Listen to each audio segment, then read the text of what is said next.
your left side, and our smoking areas is through this door, the left-hand side towards the wall.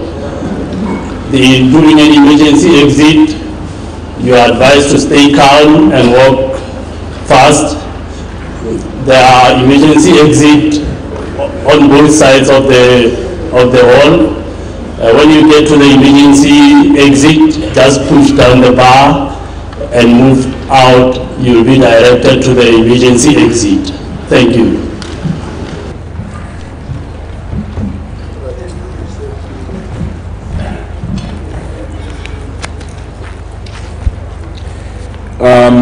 Honorable Minister, all councillors present, representatives of municipalities present today, traditional leaders, representative of traditional authorities, union representatives, community representatives present here from all the 9 provinces, officials of Team DMR, other government departments, representatives and executives of the mining industry, religious leaders, ladies and gentlemen. We are going to request Pastor Andrew May to please come and open with a word of prayer. If we could be standing so that we can open with a word of prayer, and after that, while we're still standing, sing the national anthem.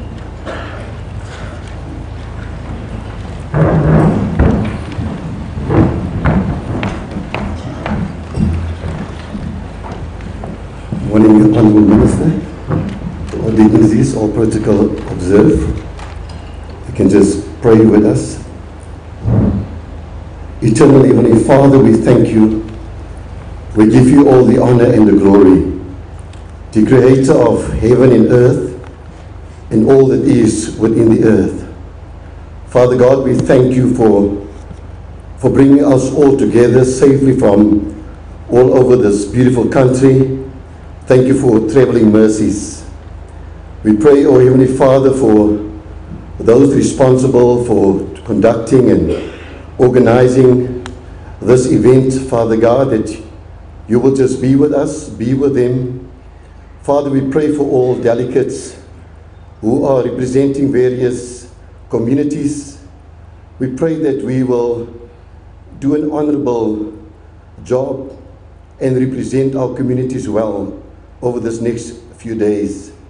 We pray, O God, for peace and loving kindness amongst everyone, and we pray for your grace and your mercy upon us.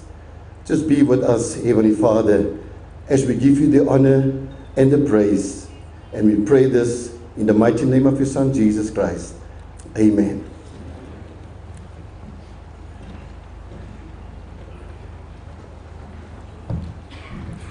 And now for the national anthem.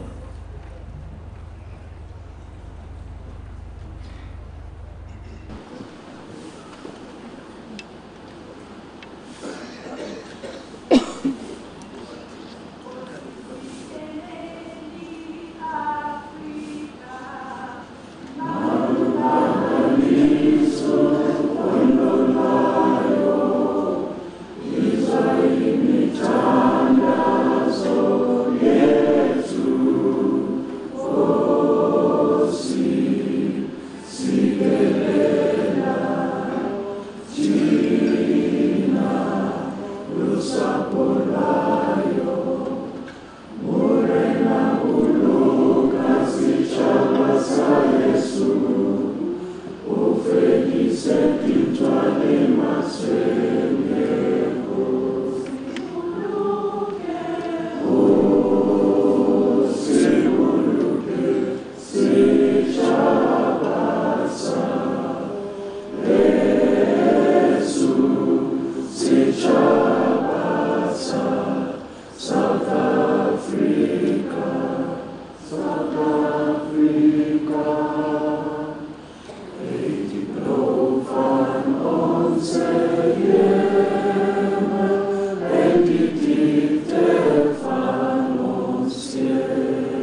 Thank you very much, ladies and gentlemen. You may be seated.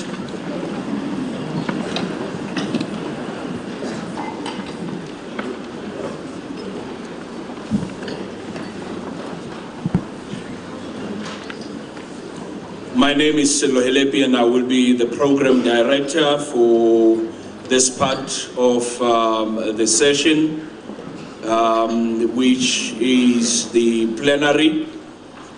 And I am going to call upon now, without any waste of time, the Director General of Mineral Resources.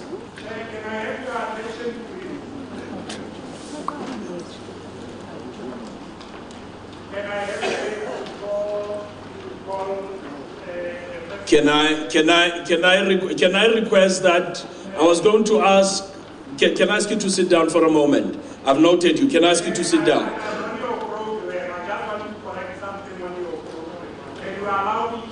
Can I ask that you approach me so that we correct it so that we run with the program?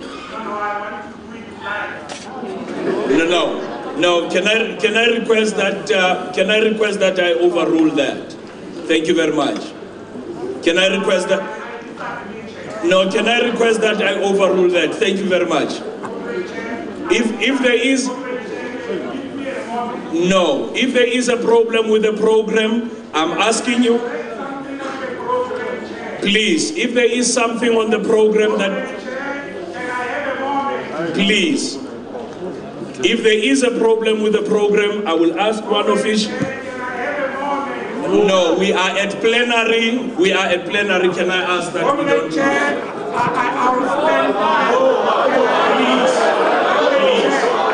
Please. I've overruled. Thank you very much. Please take your seat. Please take your seat. Please take your seat. Thank you very much. Please take your seat. No, please take your seat. Please take your seat. No, please take your seat.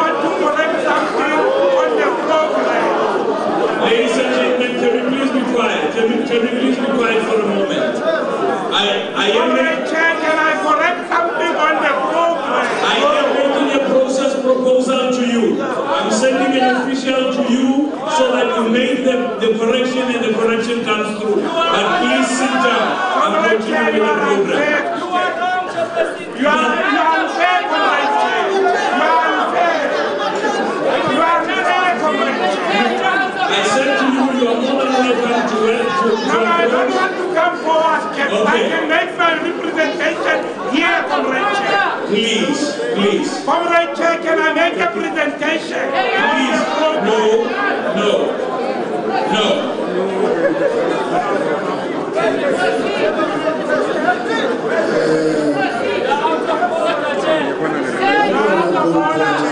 What are we going to allow here is for people to disrupt this meeting.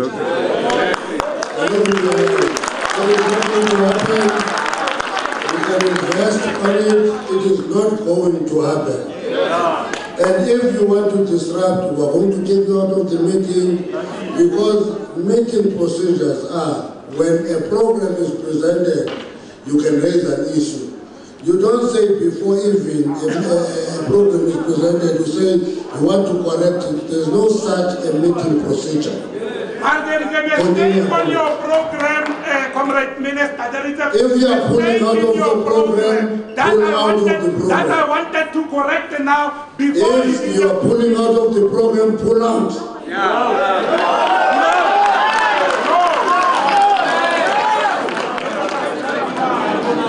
Ladies and gentlemen, Comrade Chair, please, allow me to make I'm not going to allow you. Please, I'm not going to allow you. Please sit down. We are continuing. If you disrupt the program, I'm not intending to preach. No, if you disrupt the program, I'm going to ask that you be removed. I'm going to ask that you be removed. Why did you refuse me to make it up? Please, I'm going to ask that you be removed. I have offered you an opportunity to make the input. I want to make a point that I am on your program. Okay, security, please. Security, please.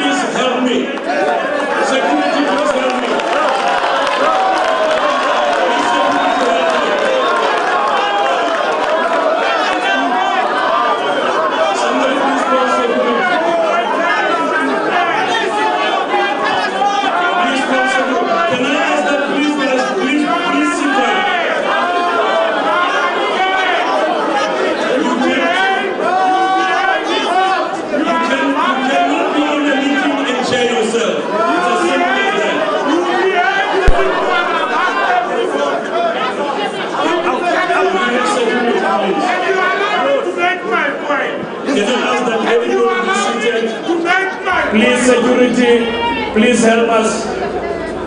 Give me that. Please, security, help us. Just give me to make my point. No, I overruled you. I overruled you, please. Please, gentlemen, please help us.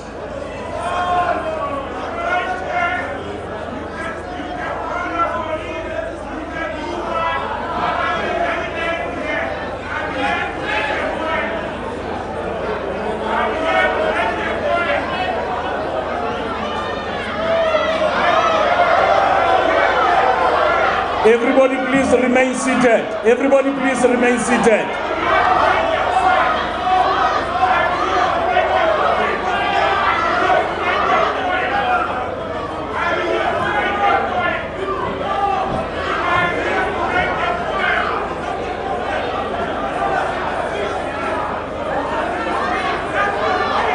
Ladies and gentlemen, can I ask that everybody remain seated?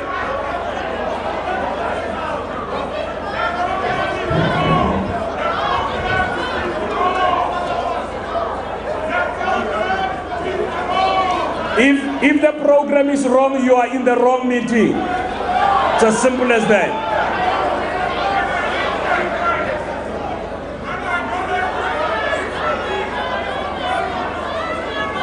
Please, security.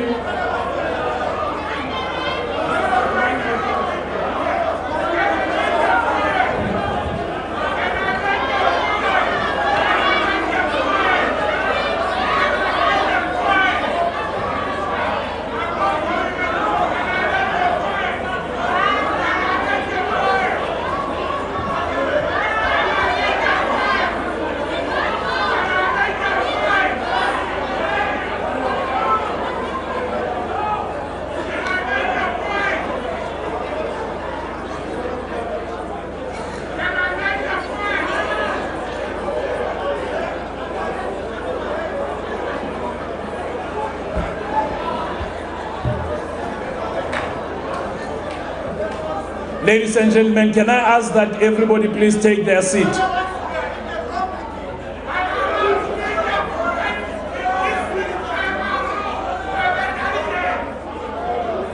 Thank you very much. Goodbye.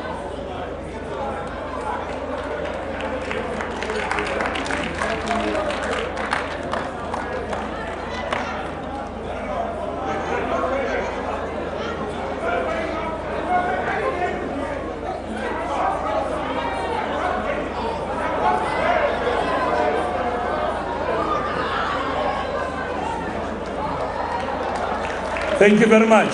Ladies and gentlemen, please be seated. Can we please be seated?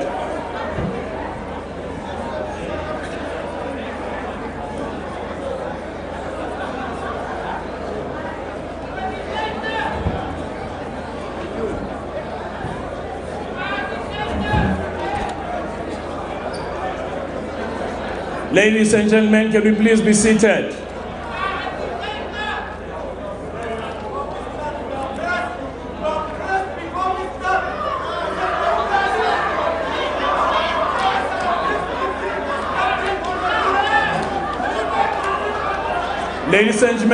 Ladies and gentlemen, please be seated. Bagaetso, batho ba heso, ke kopa re nneng hatsi.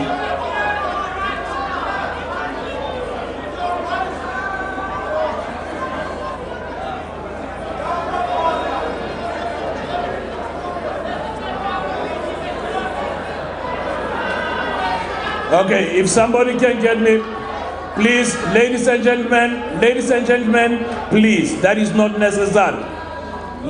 Please, that is so unnecessary. Please. That is very unnecessary.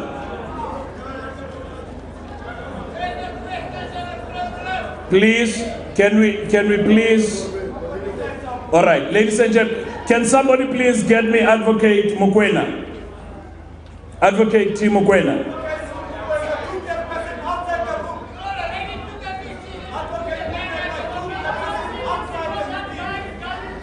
Please.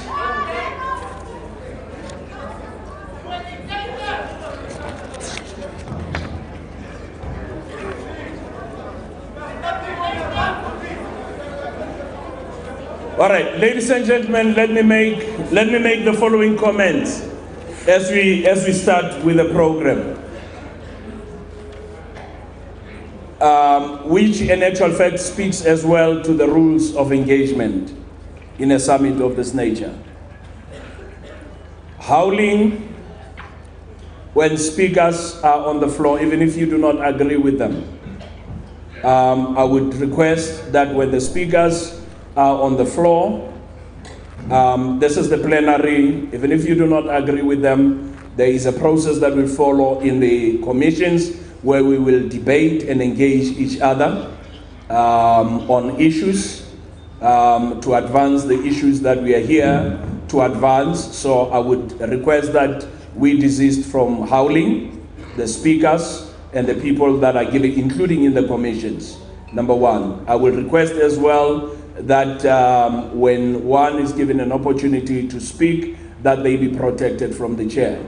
That we, even if you like what is being said, rather than applaud, so that, because applause sometimes can disrupt the program, that we don't do so until the speaker has been given enough chance to present. And number three, that we do not heckle the speakers that will be coming to speak here today. Those are three simple ground rules. There are DMR officials here. If there's anything, any question or anything that our assistants that one wishes to raise, they are wearing lanyards that are written Team DMR. One can quickly approach them and they will by all means approach the project manager for the day to make sure that if there's any other issues, be it logistical or any other issue, those issues will be sorted out. I think and I believe that we can be able to engage each other constructively today as adults, respecting each other's views, including those views that we differ with. And those that we differ with, let us allow them space and time to be ventilated and to be ventilated adequately. Let us persuade each other with ideas. Let us persuade each other with really constructive engagement in the process of the next 2 days. Ladies and gentlemen, I'm going to ask Advocate Thabo Mokoena, who is the Director General of Mineral Resources, to do the opening and the welcome for the delegates here.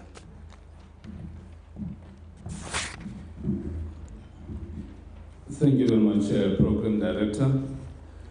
Let me take this opportunity to greet our Honorable Minister, special advisors to the Minister, and also the Chairperson of the Portfolio Committee on Mineral Resources, the Chairperson also of the Select Committee, including members of Parliament that are in attendance, our honorable councillors that have also blessed this very important occasion, our traditional leaders under Contralesa that are also in attendance, the Mineral Council of South Africa leadership under the leadership of the President of the Council, and also our communities that are in attendance, community leaders, our labor leaders that are also in attendance, the Team DMR that the Minister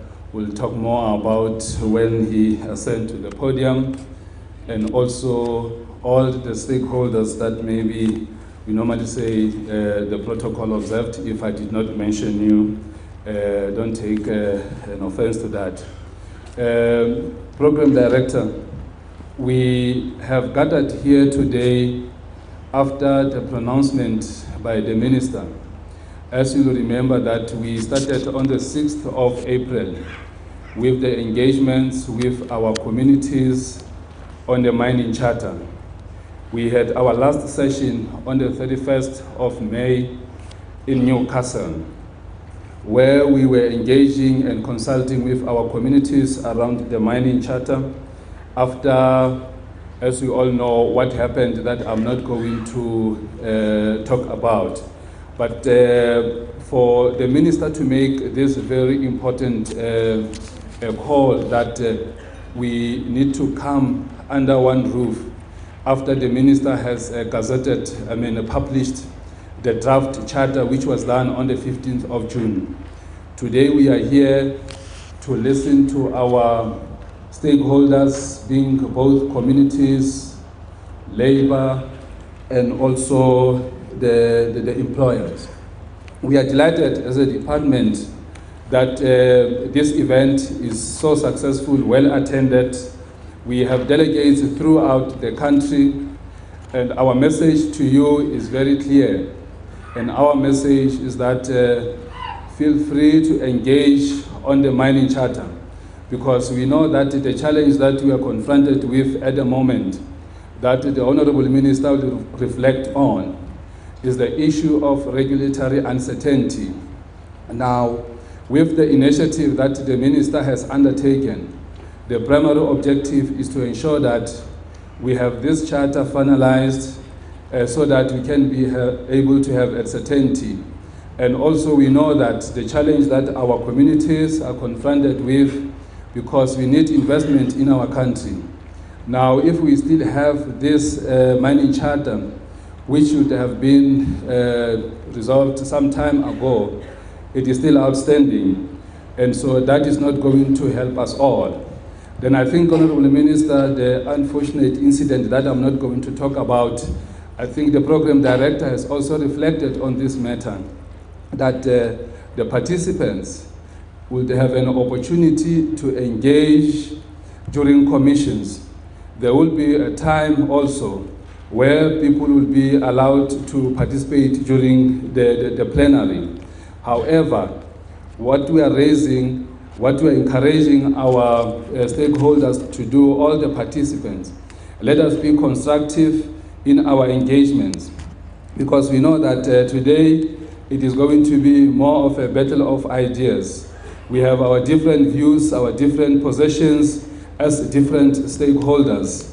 However, at the end of the day, for the benefit of the people of this country, it is very important that we take this process forward, so that the Honorable Minister, after he has engaged, as you are also aware that the charter has been published up until the 27th of July, in which thereafter, then the Minister will start with the process of gazetting the charter. Then we will then start with the implementation after that.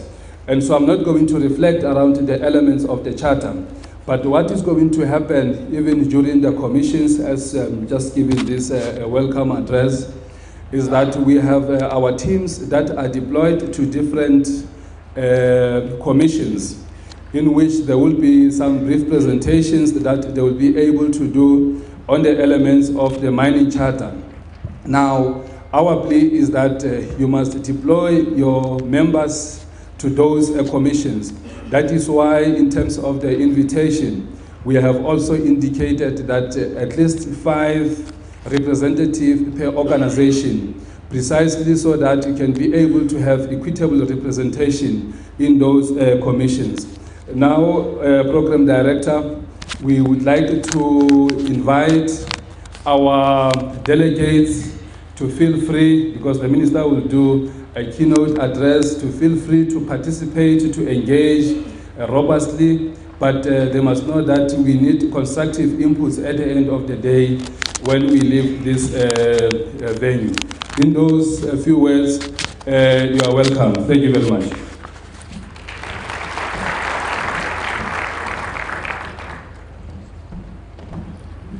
Thank you, DG. Now that we have been welcome and the program has been outlined, ladies and gentlemen, please allow me to welcome on stage to address you in a keynote on this event, the Minister of Mineral Resources, Minister S.G. Mantashe. Over to you, Minister.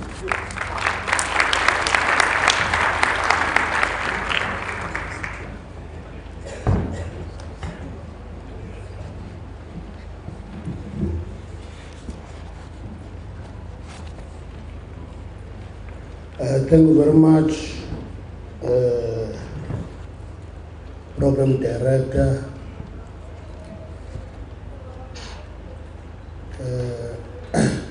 I've earned a new title of being the roaring and the bellowing Mantashe because of my hoarse voice. And I love it because I got it from my mother. I love this voice because I got it from my mother. So even if I'm bellowing or roaring, I love it. Program Director, leadership of the labor movement present here, leadership of community organizations, leadership of the mine owners, both the council and the junior miners. Invited guests to this occasion, members of parliament. I've seen the chairperson of the portfolio committee. He's here. He's doing his oversight work. He has the powers to summon us on Monday if you observe anything wrong. The people from the royal houses present here from all the provinces, we've seen Jose Julius Kukun here. We acknowledge your presence, Your Highness. Very important. Councillors in their respective positions. If you are a mayor, you are a councillor. If you are a speaker, you are a councillor. If you are a chief whip, you are a councillor. All of them. And we want specifically to be very appreciative of the people who took an initiative to come to this summit on their own. There's many of them who did that. I'm here with Team DMR, and we want to ask the Team DMR to stand up so that you see it. I always do this. Okay, that is Team DMR. Yes. Okay. I always tell Team DMR to stand up because it is Team DMR that either strengthen our relationship with the stakeholders or destroy them. So it is important for them to be in these meetings physically so that they can hear the people directly. There is no department that is actually standing on the basis of a minister. Every department stands on the basis of the team and the quality of that team. So I'm hoping that Team DMR will listen very carefully, engage, split itself to commissions, be there, take notes carefully. You know, there is a tendency that is growing in South Africa. This tendency of when you have a view, you want your view to be the only one in town, and if it is not taken, you disrupt. When you disagree, you decide to undermine processes. This tendency must be confronted because it is disruptive and destructive. And we're going to be vigilant over the 2 days because we have been warned of the intention. We've been warned of the intention to disrupt a summit by a few who have no interest in the industry, who have no interest in the sector, at the expense of the people who are in the sector. Those people in the sector will be the mine owners, it will be the communities, it will be your workers. And those people want to disrupt this summit so that stakeholders cannot engage, are going to find us very vigilant. We're not going to allow it. We're not going to allow it.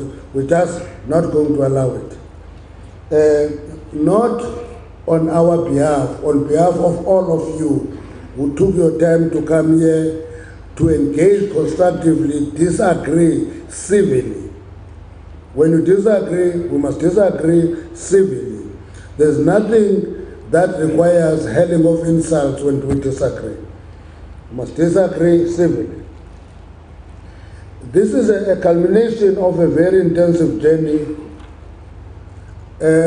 from a possible Appeal Court case with the mining industry, and we decided to opt out of the court processes. We had 7 NGOs that took us to court, and that informed our approach to consultation. And we've engaged all stakeholders. We've been in 11 major mining regions. You can count all of them in all 9 provinces. We're in Witbank in Mpumalanga, we're in Lephalale and Bakersford in Limpopo, we were in Rustenburg and Klerksdorp in Northwest, we were in Welkom, we were in Carltonville, we were in King Williamstown, we were in Saldanha Bay in the Western Cape. We went to all the areas getting the views. Now, anybody who has ever done research will know that research is about representative samples. Because representative samples, particularly if you select them randomly, are likely to reflect the diverse views in community. Now, I think the issue of once empowered, always empowered, has always been an issue. I am sure it is going to be an issue here today, but we must all appreciate the fact that we are dealing with transformation. And transformation, by its nature, entails change. Change is always painful because it is always associated with loss. You lose what you normally do. You know, when you come to a place, people tell you that this is how we do things here. Now, when there is change, it means we cannot continue doing things as we do things here. And we're busy with transformation. That transformation is dealing with our long, ugly history, where Africans in particular and blacks in general were excluded in everything, including economic activity. They were excluded in professions. They were excluded in doing work. Work was reserved for scheduled persons. What that means, scheduled person means that a black person could not do that. I normally remind the industry all the time I meet them. Uguti, in 1979, O'Keefe Copper in Namakwaland issued a blasting certificate to a colored man. And the main workers in organized a national strike to protest against that. That is the ugly past that we're dealing with. It took us 21 days of a strike to have a retirement for black mine workers in 1987. Now, you can go through that history. That is the history we're dealing with. I don't know if there are people who are specialists in industrial relations here.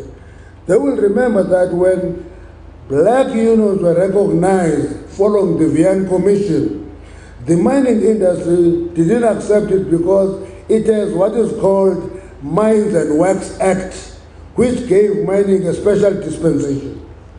Now, that is what we're dealing with here. And I want us to accept the fact that transformation is not only about numbers here and numbers there and numbers there. It's about changing the outlook of the industry. And it means those who benefited in the privileges must open up. Those who didn't benefit from the privileges must be determined to get in there. And again, I this word for black business. Black business. I always say this. Black business must be serious. It must be determined.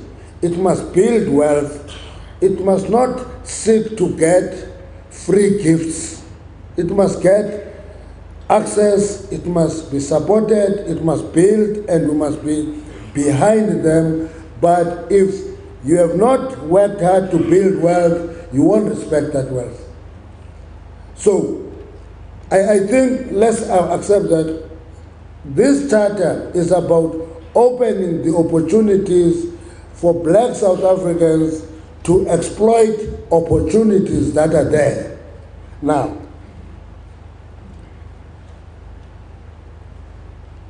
you know,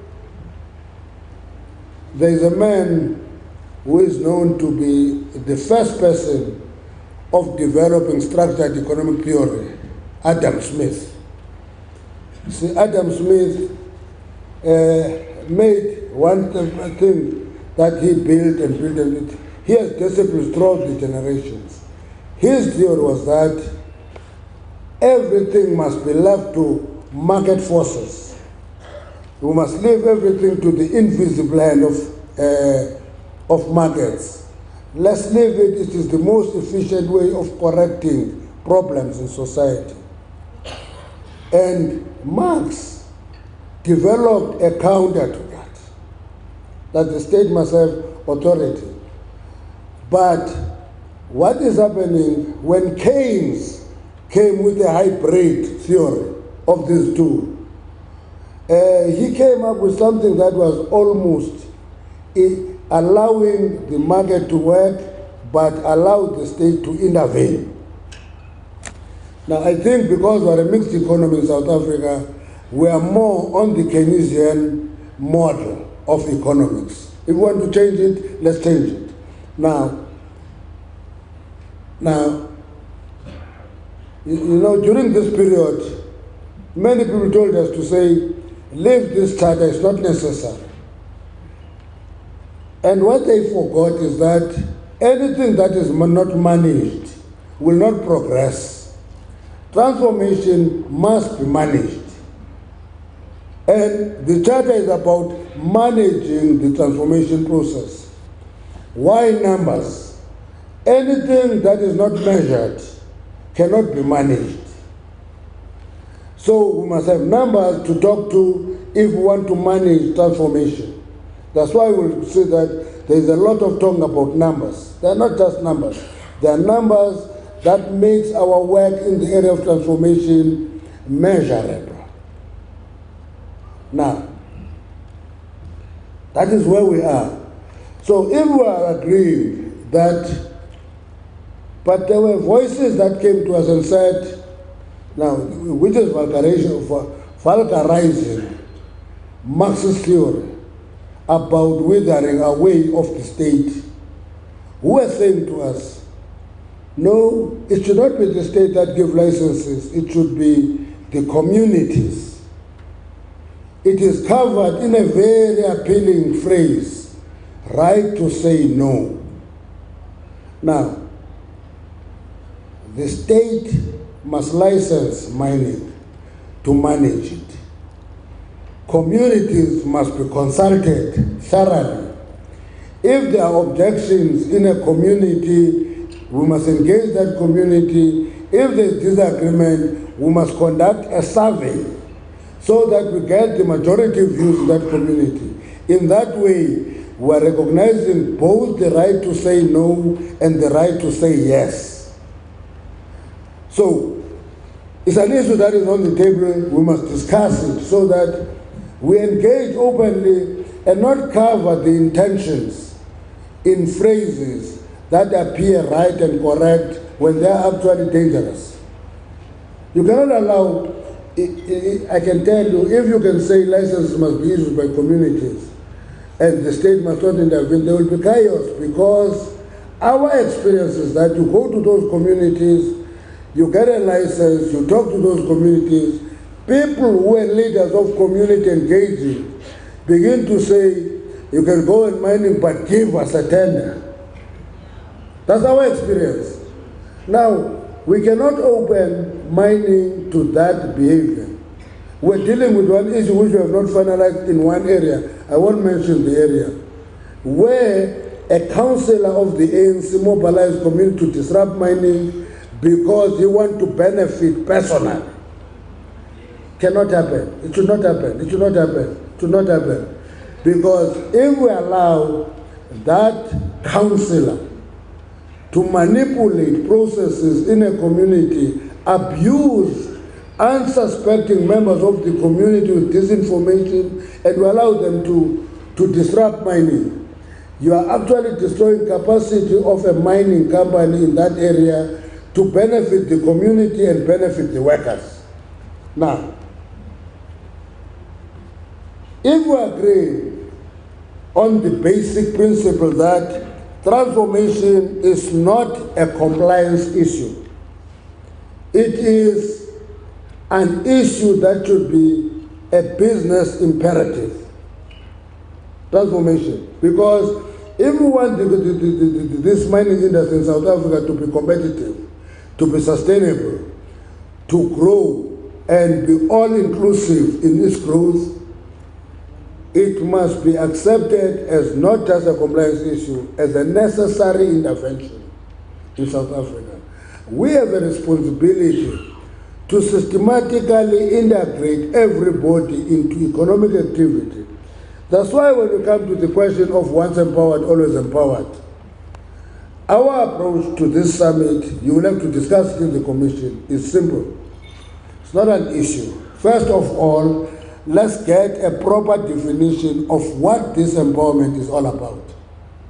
And we give it in many terms, and we put 3 B's and many E's, and B, B, B, E, E, E, and want to change it because we are ashamed of saying what it is.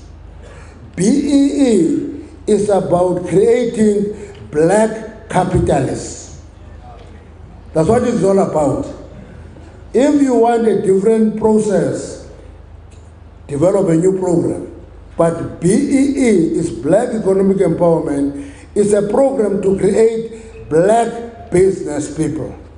That's number one. Number two, we don't have a problem with once empowered, always empowered, but we have principal issues to it.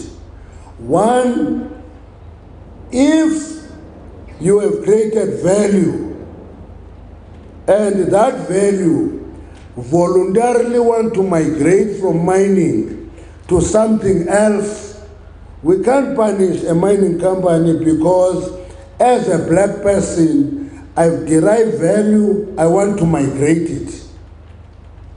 We have no problem with that. But if a company, which happens a great deal, begin to elbow out a black partner, it can't remain empowered. Can't remain empowered. It will only remain empowered if there is a voluntary act of migrating and you take value there and we can say, you see, that person is a product of the mining empowerment program. He is now doing well in the hotel industry, or is doing well in another industry. My view is that, let's debate it, it's on the table. That person, you can point at the value created. When we discussed this in the department, we made many examples, we looked into many examples. We said many companies started as specialist companies. They diversified and ultimately ended up in a total different sector altogether. For example, you will have a mining company. That mining company will get into retail. It's called Anglo. Yeah? That's with mines. It goes to retail, it opens sales house, add gas, you can list them. It goes to other sectors.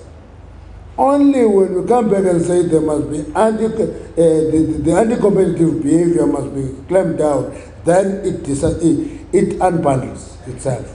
But it started from one sector and created other sectors. And we say black business should not be imprisoned into mining. They must create value and diversify if they want, but it must be a voluntary act. But in the charter, I want to to have a clause that allows at least 40% to remain in mining. That's what we're saying. We'll discuss this issue. We want you to discuss openly and hard and candid about it. But if a big company elbows out a black partner, we're insisting it can't continue being empowered. We have examples of small players who are partners who get squeezed, get indebted, and sunk in debt, and then thrown out of the window. That company cannot remain empowered. That's our argument. So we say, let's develop that concept of once empowered and always empowered, but qualify it properly. Now,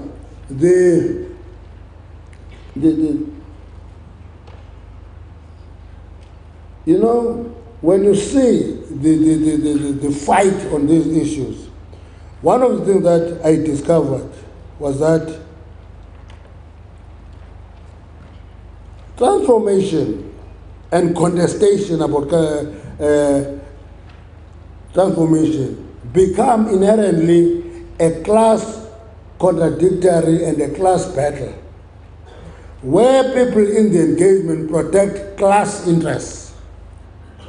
And if we appreciate that there will be class contradiction and class battles, we should not be ashamed when people take extreme positions. We must persuade them that, listen, in the interest of the industry, you can't go to war to defend class interests.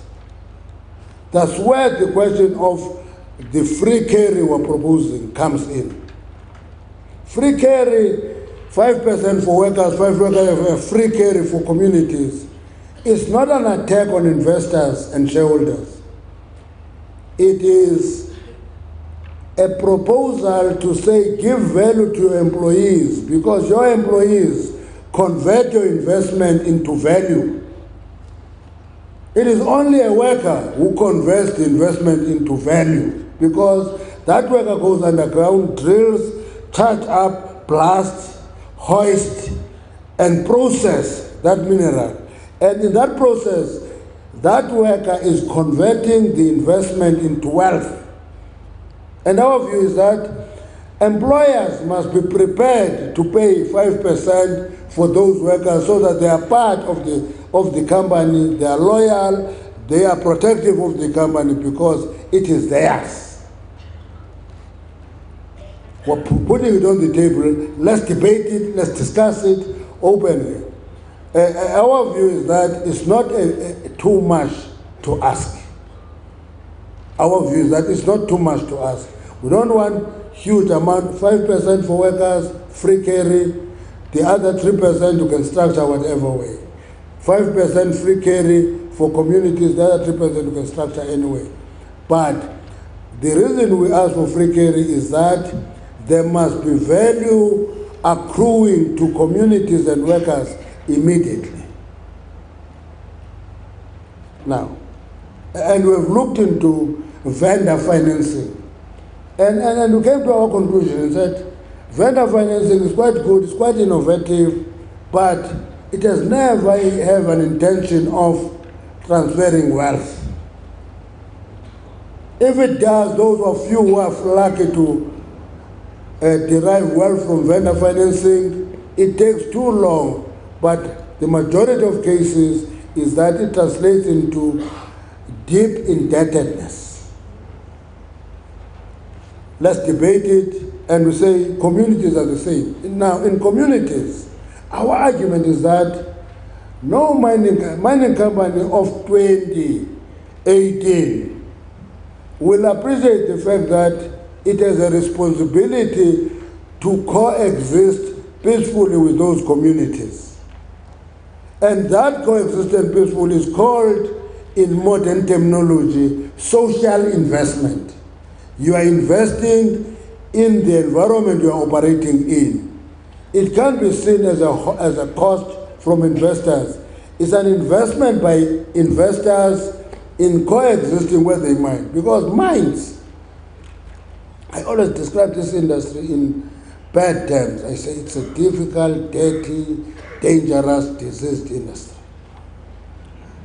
That's mining. Now, you go to that community, you pollute, you give us something we never know called acid water. You create scars. We're sitting today here with about 6,000 derelict and ownerless mining sites. They were open, they have not been rehabilitated, they've been left there. That's the legacy of mining industry. And we say the mining industry of today cannot continue as of old. Now somebody referred me to a lesson I must learn. And I went to learn it. He said, Mantashe must learn from General Electric that the world is moving on. General Electric is out of the Dow Jones list. It is small, it has offloaded a number of sectors. And I went to read General Electric. And what I came out of reading about General Electric was that General Electric all the time has been ahead in terms of ideas. And the fact that it is getting smaller, it is predicting the future and try to adjust today. Mining industry in South Africa must be able to look ahead and appreciate that it can't exist by leaving scars on the ground and those communities see nothing for it. And they go there. Actually, as we went to the 11 areas, a few things that we found out is the question of how graves get exhumed, how houses crack because of plastic. And the mining companies must appreciate that the way of working and interacting with those communities must change. And that 5% free carry is what is all about. And I also explained that it is not free. It is the owner who pays. It's like the concept of free education. There's nothing called free education. It's free to the beneficiary, but the state pays. Lastly,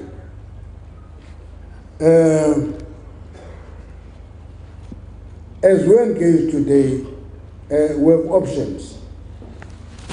We have options. One option is to go at war. Go to those commissions, fight it out. Every issue becomes an issue for a shootout. And we leave this summit with no concrete agreements. That's an option. It's the worst option. We may go to those communities prepared to persuade and be persuaded. Then try to reach agreements. You see, if we agree on a principle, we may have a discussion on the modalities. How do we implement what we agree on? That is acceptable. We want to wish you a very successful summit. Please engage. Remember, change is painful. It is always associated with loss. It can only be nice if you are a change driver. If you see yourself as a victim of change, it's more painful. And we're inviting all of you to be drivers of change and appreciate that transformation is not a compliance issue. It is important for the mining industry. If we finish this mining charter, we'll get into the business that we know, the business of mining. Let me tell you, let me make one last point. You know, it is up to us to make the mining industry of South Africa what it should be. If we talk it down, it will go down. If we talk it up, it will go up. If we emphasize negativity, it is going to sink. If we actually commit to make it work, it is going to work. You know, the president is committed to raising 1.2 million, 1.2 trillion. No, now those notes are too many.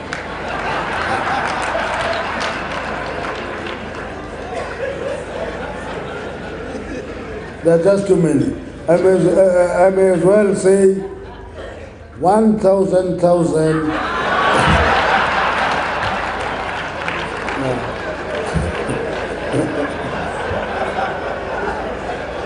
Okay. You say we must work hard to attract 1.2 trillion rand investment to South Africa. I'm convinced, I never ran a mine, but I'm convinced that mining can contribute immensely in that investment.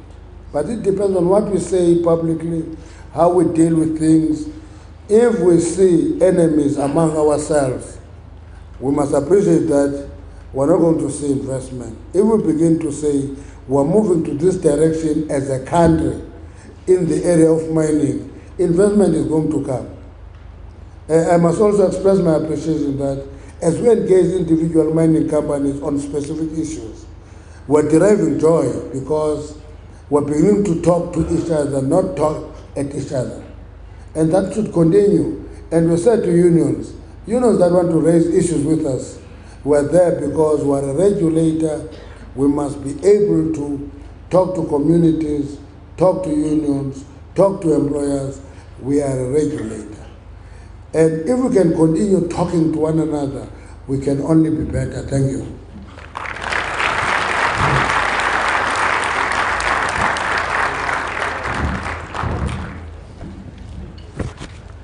Thank you very much, Minister. Ladies and gentlemen, if you look at your program, there will be a bit of a change. We're not going to break for tea break. We'll go straight into the presentations. However, if tea would be ready from after 11. So if you really feel violently craving tea, just quietly without disrupting the speaker, on your own, just on the side where you did the registration, grab a coffee, you can bring it inside so that so that we don't stop. While we get into this session, it is also important that I ask you to note that there are scribes that have been designated. So on the presentations that will be made or that are made, there are people that we have designated that will capture all those views that are presented here on behalf of the department, on behalf of the task team, because it is very important for you to realize that whatever is being presented here is actually being noted. So, ladies and gentlemen, without any waste of time, we will start now, and I'm going to ask the speakers if you could just be conscious of the time. I will not violently stop you, but if we can work towards the 10-minute mark. Each speaker has been allocated 10 minutes, so always think of the speaker who's going to come after you. That speaker would be appreciating if you leave them their 10 minutes. And ladies and gentlemen, we're going to start by the first speaker for the day on address by stakeholders representing Business Mineral Council of South Africa. I'm going to call upon Mr. Polisi Ngojo. Kambuis, over to you, sir.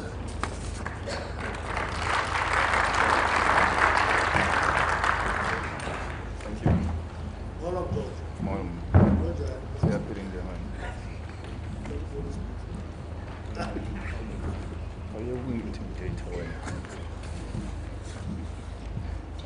Honorable Minister, Mr. Mantashe, other key stakeholders here represented by government, communities, labor and business, and all other distinguished guests, ladies and gentlemen, good morning. Thank you, Minister, for creating this opportunity where all stakeholders can discuss this important document, the Draft Mining Charter. Firstly, let me say that it is a material improvement on the 2017 Charter. There is still some work that needs to be done to create a charter that promotes competitiveness, investment, growth, and transformation for the growth and prosperity of South Africa. We understand the Minister's drive to try to provide much needed certainty in the mining sector by expediting the finalization of this charter. We need policy certainty and policies that will drive competitiveness and transformation. At the Kloof meeting in March, I mentioned that we are here at a defining moment in our country's future, setting a new course to positively grow and transform our economy and to achieve the real economic and transformational potential of our mining sector. And at that session, I also quoted our father of the nation, Nelson Mandela, when he said, "Action without vision is only passing time, and vision without action is merely daydreaming. But vision with action can change the world." I reiterate that we were gathering to reimagine what good mining looks like through a workable agreed vision.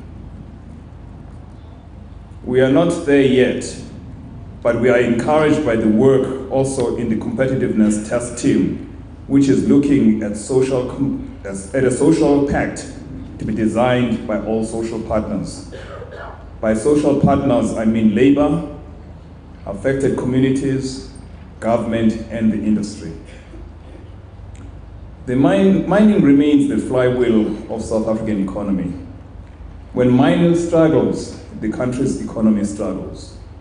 Between 1994 and the mining sector shrunk from 14.7% of GDP to 7% today. We are rated 80 out of 91 jurisdictions for our policy attractiveness, which is in the bottom quartile, versus our mineral potential, assuming best practice rank of 20 out of 91. The simple fact is that we want to grow mining. We have to increase investment in mining. And to increase investment requires competitive and stable laws and policies. We have lots of potential, but the country's industry is struggling. We are not attracting investment, and the mining sector remains stagnant. This affects every single one of us in this audience. Everything that we do should be judged by the impact in our ability to be competitive and yet at the same time transforming our sector. We cannot do one at the expense of the other. I need to talk about transformation within the context of this sector. We all know the role mining played historically in the foundation of the South African economy. We cannot forget the part it played in shaping our society, both positive and negative. The migrant labor system and the other policies that discriminated against black workers, including inhumane hostile conditions and weak socio-economic underdevelopment in the labor-sending areas. The huge human costs regarding occupational safety and health. Even though much progress has been made, such as the 88% decrease in fatal accidents between 1994 and 2016, we remain far from our goal of zero harm. We remain concerned by the recent spate of fatalities in the mining sector, and the considerable effort is going in joint collaboration to find solutions. We recognize the continuing socio-economic legacy of this history. That was why 20 years ago, the industry began talking to government about how best to remedy this. We accepted a new mineral rights regime that transferred its ownership of mineral rights to the custodianship of the state, and then developed the first mining charter aimed at achieving what is called a shared vision of a globally competitive mining industry that draws on the human and financial resources of all South African people and offers real benefits to all South Africans. We know we are not there yet. We only need to look at the state of some mining towns and to know that the legacies have not been fully overcome. But this does not mean there has been no progress. The Charter has been an effective tool to address many of the industry's legacies. While some protagonists say that it has been a failure, the facts tell otherwise. Until the late 1980s, skilled jobs were denied to black miners. The last piece of job preservation law to go was the applicable to the acquisition of blasting certificates, the most core mining qualification. It took 10 years for the promotion of skilled positions filled by black miners to approach 20%.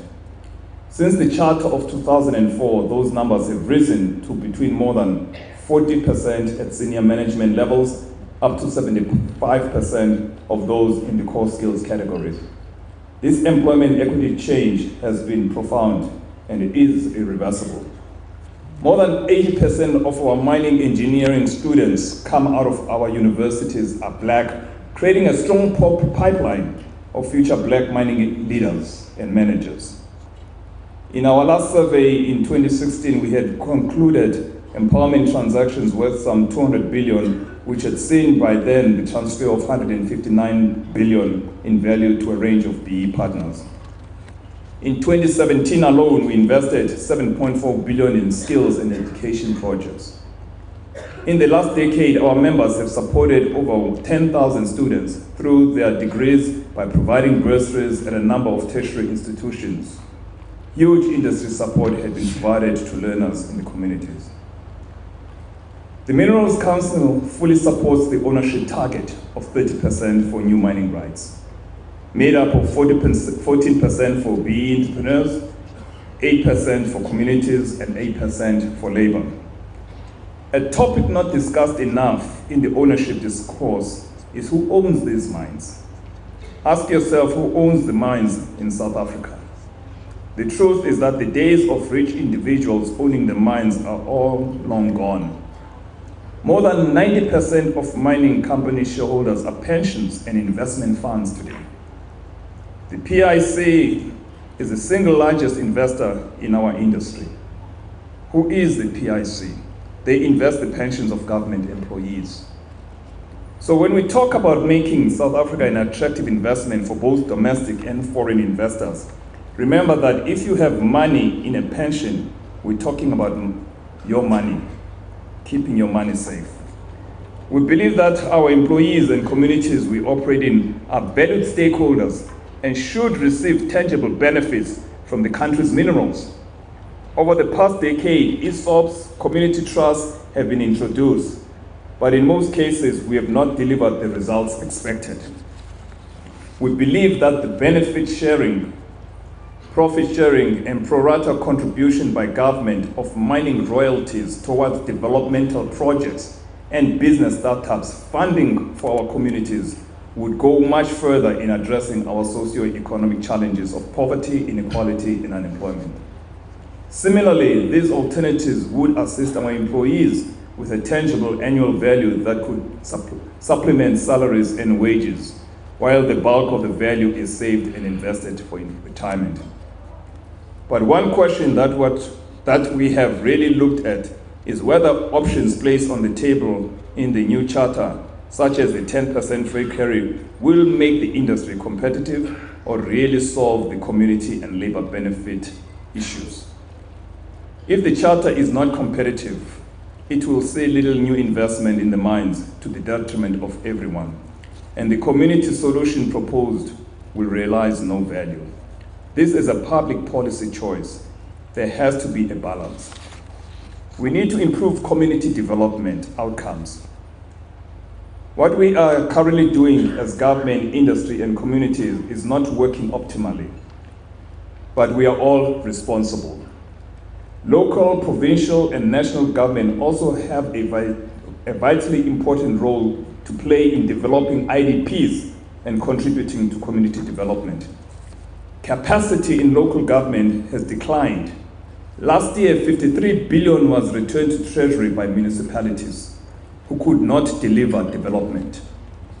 Despite an agreement between the DMR and the Minerals Council in 2001 that royalties would be used for community development, this agreement was not honored to the detriment of community development. Mining companies did not collaborate enough on social labor plans. We need to look at greater collaboration and partnerships between government and the private sectors.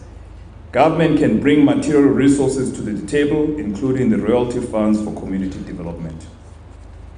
Procurement is also a problematic area in the Mining Charter. We fully support finding solutions for our waning manufacturing sector. However, we cannot achieve this by setting unachievable targets. Inclusive procurement and ESD must be based on scientific study. We strongly urge the DMR to review this element. The DMR needs to allow collaboration efforts, studies by industry and government to provide sound local manufacturing targets. Allow the SABs and other verification agencies the time to develop verification skills. Our expenditure on BBBEE suppliers and the development of local manufacturing capacities are both crucial but must be driven separately for greater impact and meaningful transformation. And therefore, in conclusion, we need to find agreement on a mining charter that enhances our quest for greater investment, growth, and transformation in our sector for the benefit of the whole country.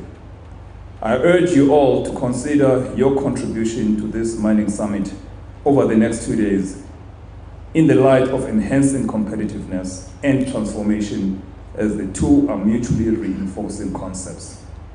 As we get close to celebrating the centenary of our late President Nelson Mandela, I am reminded by his wisdom. He said, "It always seems impossible until it is done." Let's find the right solutions that grow and transform our sector for the benefit of all. Thank you.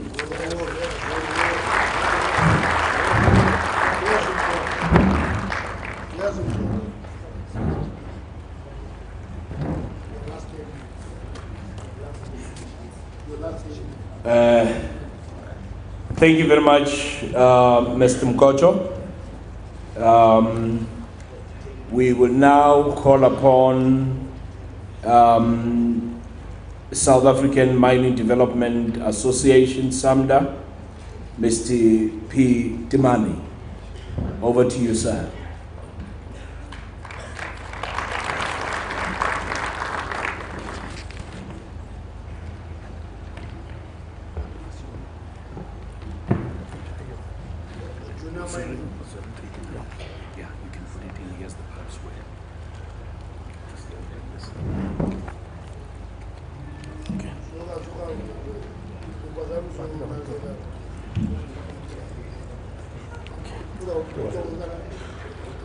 That's okay. No, thank you, Friend Director. It's okay. It's okay, Minister, no problem. Honorable Minister, DG, distinguished guests, colleagues, members of industry, the Hoshi, communities, ladies and gentlemen. Some of us are very long in the tooth. Some of us are long in the tooth that we've been involved in this sector for the past years, even before Mr. Mandela became president. And we have seen contracts, agreements signed over and over again. And quite frankly, none of those agreements that were signed by industry or stakeholders have been honored. However, it's important to know that this country is well endowed. It is just unfortunate that the benefits of the mineral resources are not equally shared.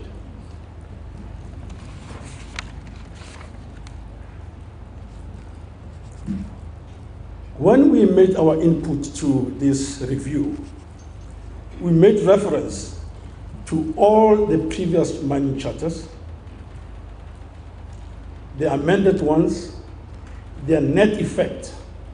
However, the only thing that is missing that we could not make reference to was the ownership audit that was undertaken by the DMR, and a moratorium was put on licensing for 6 months throughout the country and 9 months in Mpumalanga.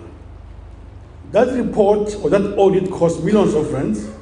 It is the well-kept, best well-kept secret by the DMR, because that audit actually shows you exactly who owns what and where. If it is made public, I think the reason why it was not was because the country will be up in arms. Our last SABC research was that blacks own only about 3% of the industry. Yes, people refer to the PIC and IDC and all that. And we know in terms of BEE, it does not mean that it is black owned. The problem is, until we tell the truth and say who owns what, if there's any value created, if there was any value created in the past transactions. For instance, now today, I heard the ministers talking about qualifying the ones part always empowered. I must be categorically clear that as SAMDA, we were at the vanguard of opposition to these continuing consequences of previous deals. We are still opposed to this once empowered, always empowered.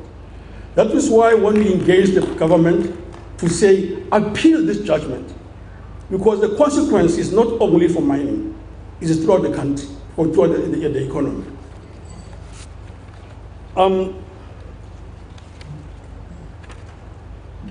There is somebody called Newton, those with his sons know him. He said, for every action, there is an equal opposing reaction. The Chinese say yin and yang, cause and effect. There is a lot of push, as we stand today, from the communities, from the workers, from the country. And we, as the mining industry, we have to acknowledge that the charter is a compromise document, just like Oresa was. And if we don't want to compromise, we want to take and say this. Initially, we said we wanted 51%. And remember, those of you who were there in 2001, 2002, when the charter was leaked, the agreement, the demand was 51% black ownership of the mining industry. That was the demand, and it was leaked, and then the stock exchange lost almost 10% of its value in one day. All we are saying is, we are talking about the 26% or the 30% ownership. What about the 70%?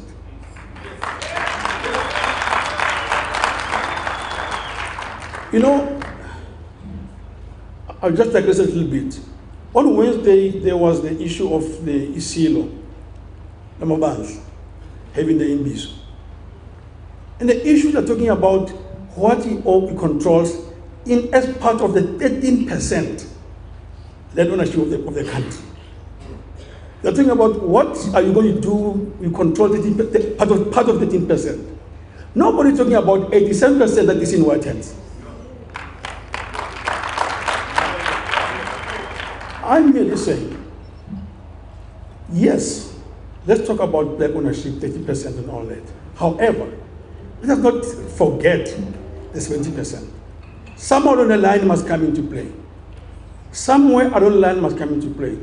And we've been here all along. We've tried our best. We said to ourselves, we will engage, we will engage. And sometimes it is said that, personally, this is my personal view, we should not actually be talking about the 26-30%, but actually, Minister, we should be talking about the stealing and the theft of our mineral resources. Because, honestly speaking, the report came out and said $103 billion of gold was stolen from this country and declared. $103 billion, which is about 1.4 trillion rands. One commodity, gold, And surely, if you look at our 26%, that is pales in comparison to that what you're talking about. But imagine if we extrapolate that $103 billion and we say we take it across the oil mineral resources and we double it, we say $206 billion. We're talking about over 3 trillion rand that is being stolen in this country. And we're sitting here, the sad thing is, even the previous president asked Minister Gordon to undertake a research because Samda, at the meeting of stakeholders in the Eden building, reported this to the presidency. And some of our people are here, the friends who are in the industry and the organized labor was in that meeting. And the president said, Minister Gordon, go and find out if this is true. The funny thing is, Treasury went and did a research. Only 9 companies. And they came back and said, we have recouped 5.8 billion rand to the fiscus. They came, give us a report, and asked about Black to say, you're going to Parliament. We are a cultural democracy. And we went to a joint sitting of 3 portfolio committees: finance, mineral resources, trade and industry. And we said we have empirical evidence, here you are. Only, out of that 9 companies, only 5 were mining sector. But 75% of the 5.8 billion rand came from the mining sector. 75% of them. We did that. And who was sitting with us there? Judge Davis of the Davis Commission. After we've said everything said and done, with a smoking gun, the department, instead of saying to us, somebody must have misreported or underreported their production. Nothing was done. Treasury, to this day, nothing has been done. The Hawks, Special Crime Unit, I mean, this is outright thuggery. And the state is the custodian of our mineral resources. As a custodian, this is our mineral resources. They say, no, a revenue collection is not our prerogative, it's treasuries. However, production of mining, minerals, it is our prerogative. We say, listen, there is a clause in the MPRDA that you cannot misreport. But nothing was done again by this department. And we are saying, it's about time to look at a holistic approach to this mining sector. It's not only about us Black entrepreneurs saying that you're giving 14%, we're happy about it. Or we want the community not to get that share. We want everybody to get that share. However, we have to see to that this country derives the capital and the value of its mineral resources. Even the other nations have said that every country has got the right to determine its or capital of the national endowment. And all I'm saying is that when you go out to our commissions, remember one thing. This is minimum. This 30% is minimum. It's not the omega of everything else. It is the minimum. For instance, in the charter talks about employment equity. What is missing there is that already there is a constitutional court ruling on employment equity. The demographics that they're referring to, then they go to 50%. When the act says, let's use the numbers of the province or the national demographics, you can't talk about 50% board membership when you are 90% of the population. Now, unless we are going to use what Malima calls to be constitutional delinquents. The court has ruled and then you come below targets. I am not a delinquent. I think all of us want to become corporate citizens of good standing. And with that in mind, I would like to say, let us go in there, come back, and we also support the endeavors of the department. But most importantly, there are the unsung heroes that we always often forget. The Department of Mineral Resources personnel that were involved in this process in country, throughout the country, have not been really appreciated. I would like to take this opportunity to say to all of you, Team DMR, we appreciate what you have done and all the efforts you have taken. Thank you very much. Thank you very much.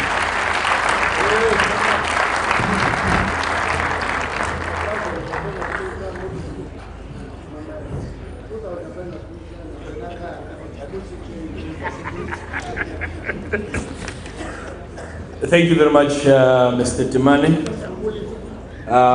We shall now move to the next section of the stakeholders, which is the communities, those who are just arriving or who have arrived.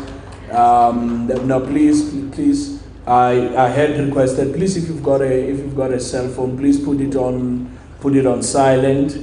Let's just do that, good housekeeping. And secondly, I requested that let's just give the speakers an opportunity to go through their presentations without interrupting them. I requested that earlier. I'm just doing that in the interest of those that are just arriving. And ladies and gentlemen, I will now call upon Mining and Environmental Justice Network of South Africa, MEJCON SA, represented by Mr. E. Chobejani. Over to you, Mr. Chobejani.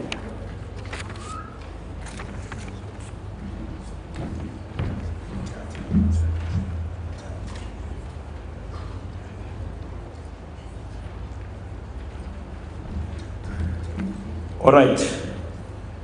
Minor correction, Mr. Chobejani is not here, but Matume Kapa, or Kapa will be speaking on behalf of MEJCON. Thank you, Program Director, and I acknowledge the presence of everyone. I greet you all. And I would like to extend my thanks to the Minister and Team DMR for affording us this opportunity to come here and speak about this very important document that affects us all. I'm making these submissions on behalf of the Steering Committee of the Mining and Environmental Justice Communities Network of South Africa, that is MEJCON SA.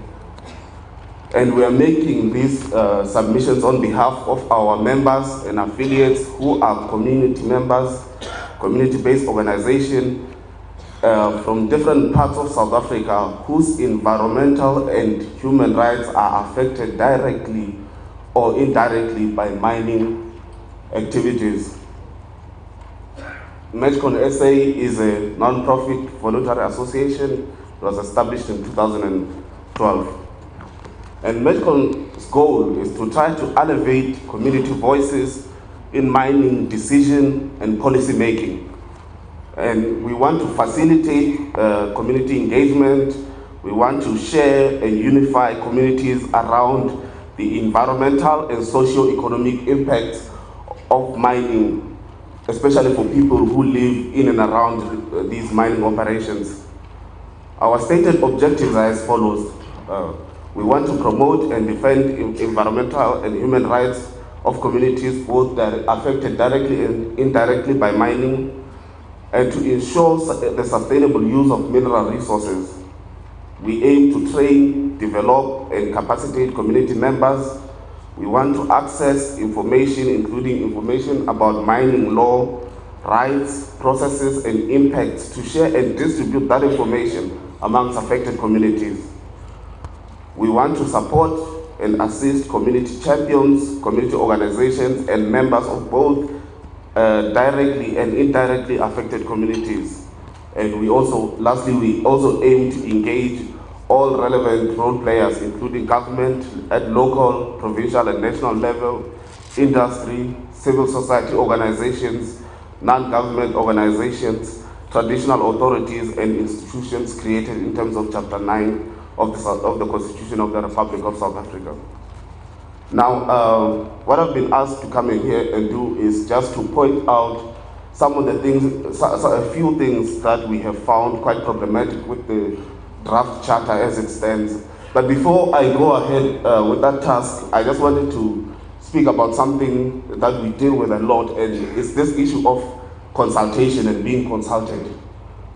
We understand that the DMR has went at length to do community consultations with this draft of the mining charter.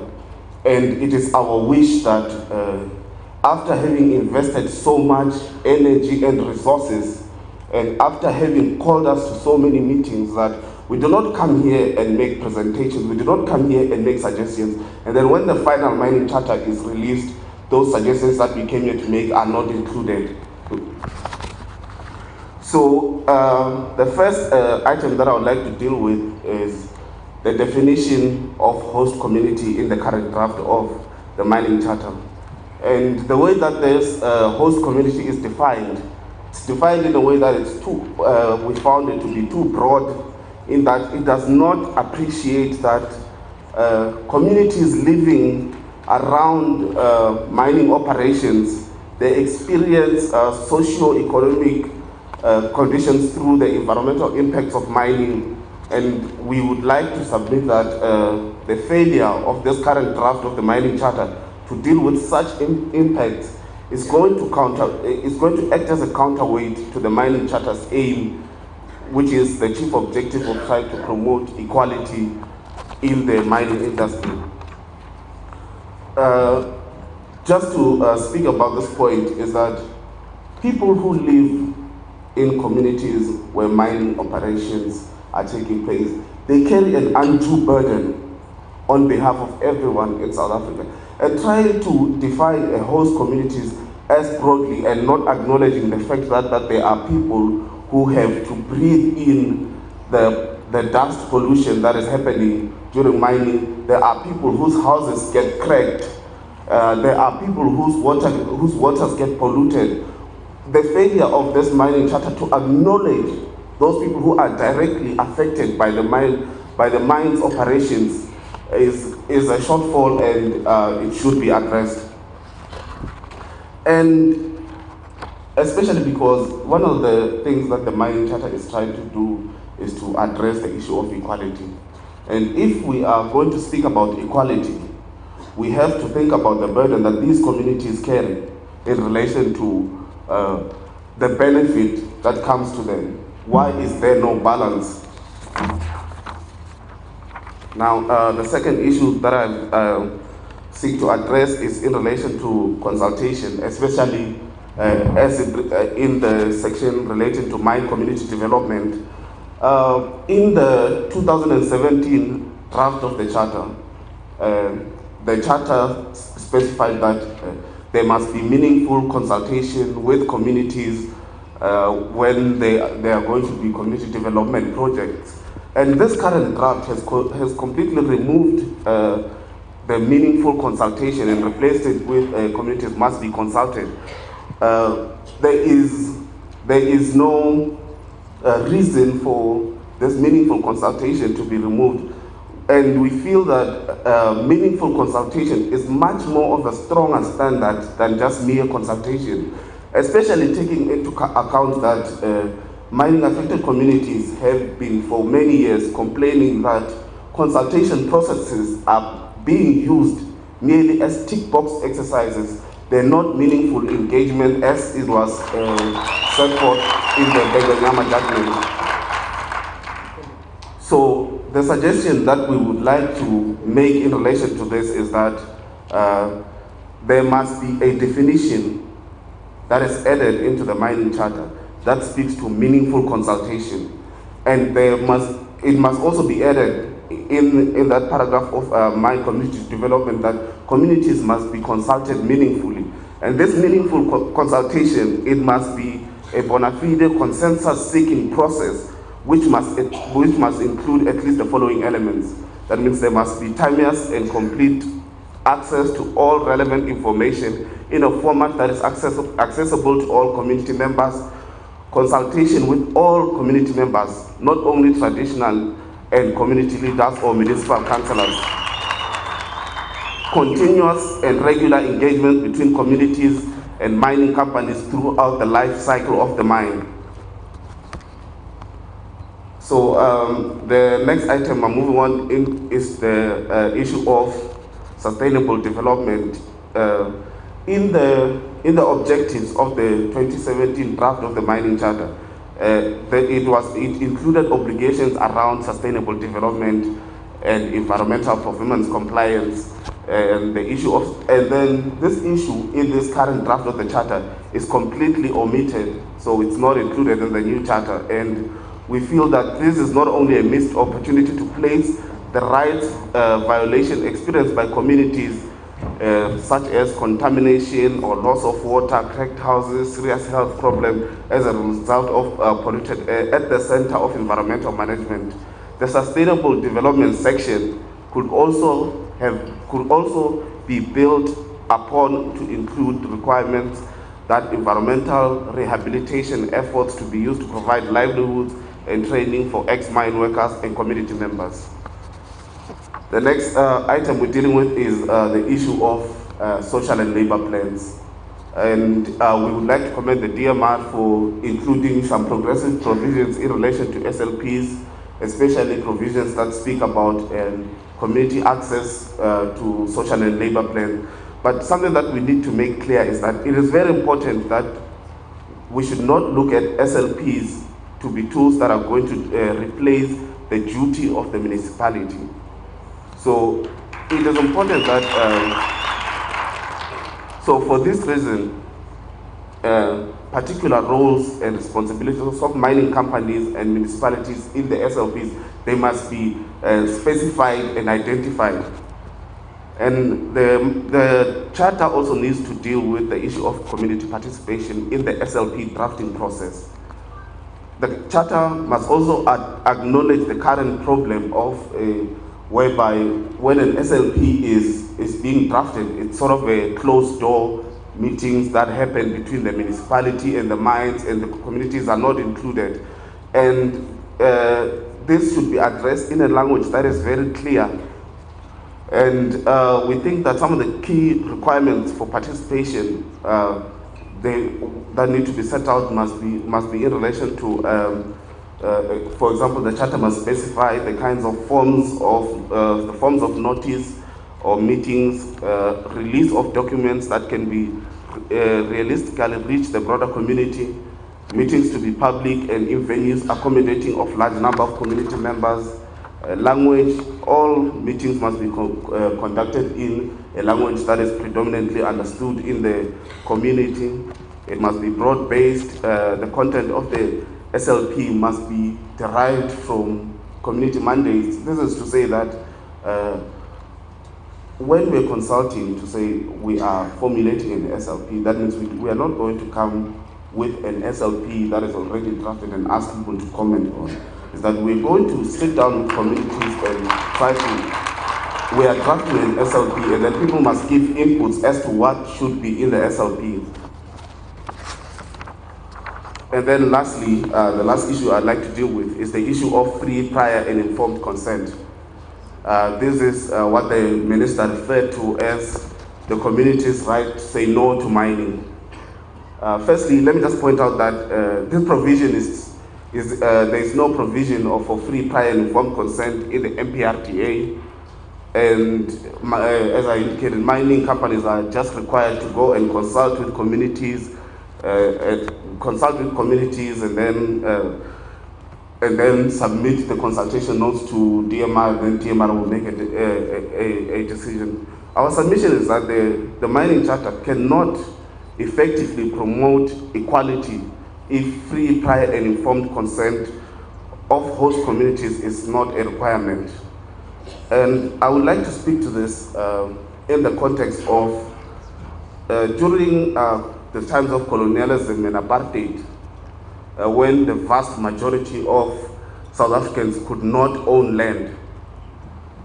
These were what we now refer to as historically disadvantaged South Africans. During that time, historically disadvantaged South Africans could not own land. And then now, post-1994, historically disadvantaged South Africans are now entitled to own land, but they do not automatically own the minerals that are attached to the land in terms of the MPRDA. So that means mining companies that apply for prospecting rights in respect of land owned and legally occupied by historically disadvantaged South Africans are merely required to consult with historically disadvantaged South African landowners. And what this means is that historically disadvantaged South Africans who own land, who have minerals on the land that they own, do not have any bargaining power. And this was not the case with white landowners in the previous regime, was that when they owned land, they owned minerals. So that means they could, that means they could use the leverage of the minerals to negotiate benefits such as royalties, skills transfers, shares in the mining companies, which now currently historically disadvantaged South Africans are unable to negotiate. And I understand that the DMR has been pushing back a lot on the issue of free, prior, and informed consent. And one thing that I just want us to leave us with is that we must start thinking creatively about this. There might be some issues that might emanate from the principle of incorporating the principle of free, prior, and informed consent, but we can put in safeguards to ensure that those things that we foresaw might happen will not happen. Thank you.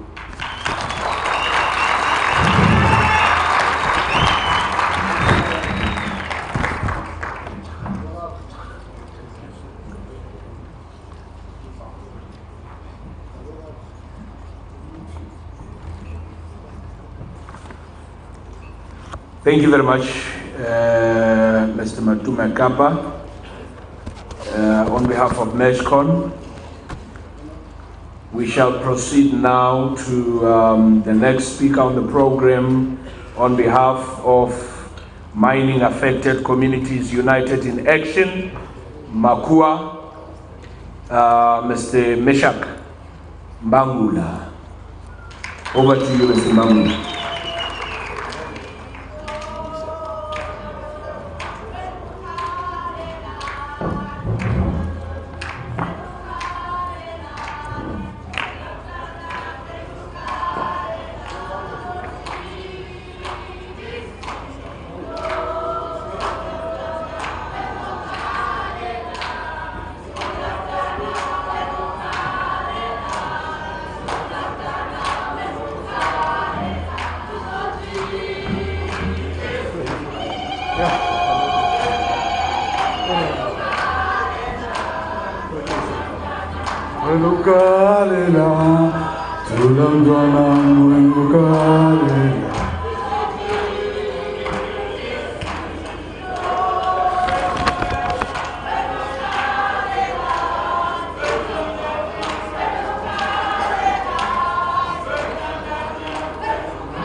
It looks like most of us have changed from being comrades to capitalists.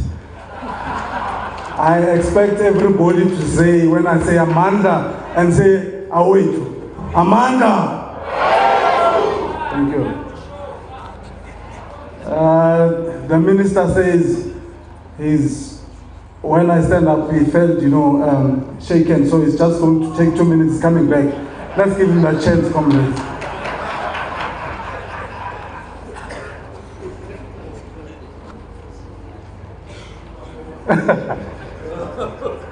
Okay, Comrade, Makua is a Mining Affected Communities United in Action movement, which was formed in 2012, which seeks to capacitate communities on issues of environment, economic, and addressing the issue of women. And for communities to be able to unleash that potential, for them to be able to represent themselves from an informed base and amplify their voices. That's why today we're here, standing here, talking to you. Where there is mining, you will find informal settlement. You will not find big houses, because when we talk of investors, I look at in the dictionary today. I said, let me talk about this. Because investor, it says, it's somebody who puts money into the bank or in an institution for him to make more money. And then I look at that is, all along we've been saying we want investors, but these people are here to take more money from the country. So we have to be careful, because that's why we end up calling them invaders. And if you look at now the issue of having, as communities, to have a mining right, you might have to have over R1 million. And the people that have money, like Gupta's, managed to have these rights. And we have survived that. So we must be careful because possibly Chinese are coming and they might get these mining rights, and we have to learn to talk Chinese and be the slaves of the Chinese. That has to change, comrade. We need to make sure that is the mining rights communities are able to get such, so that we cannot be able to waiting for people called investors when they're invading our minerals, looting our minerals without us benefiting anything. So, and mines have many years dodged tax. It's over such maybe $1 billion a year that goes out of South Africa, those capital flights, without South Africa noticing that.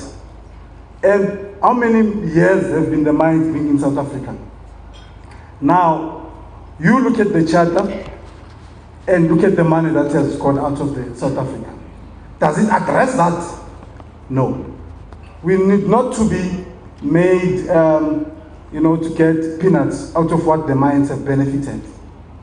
What is good is that the minister have managed to call all the mine owners to be in one room with us.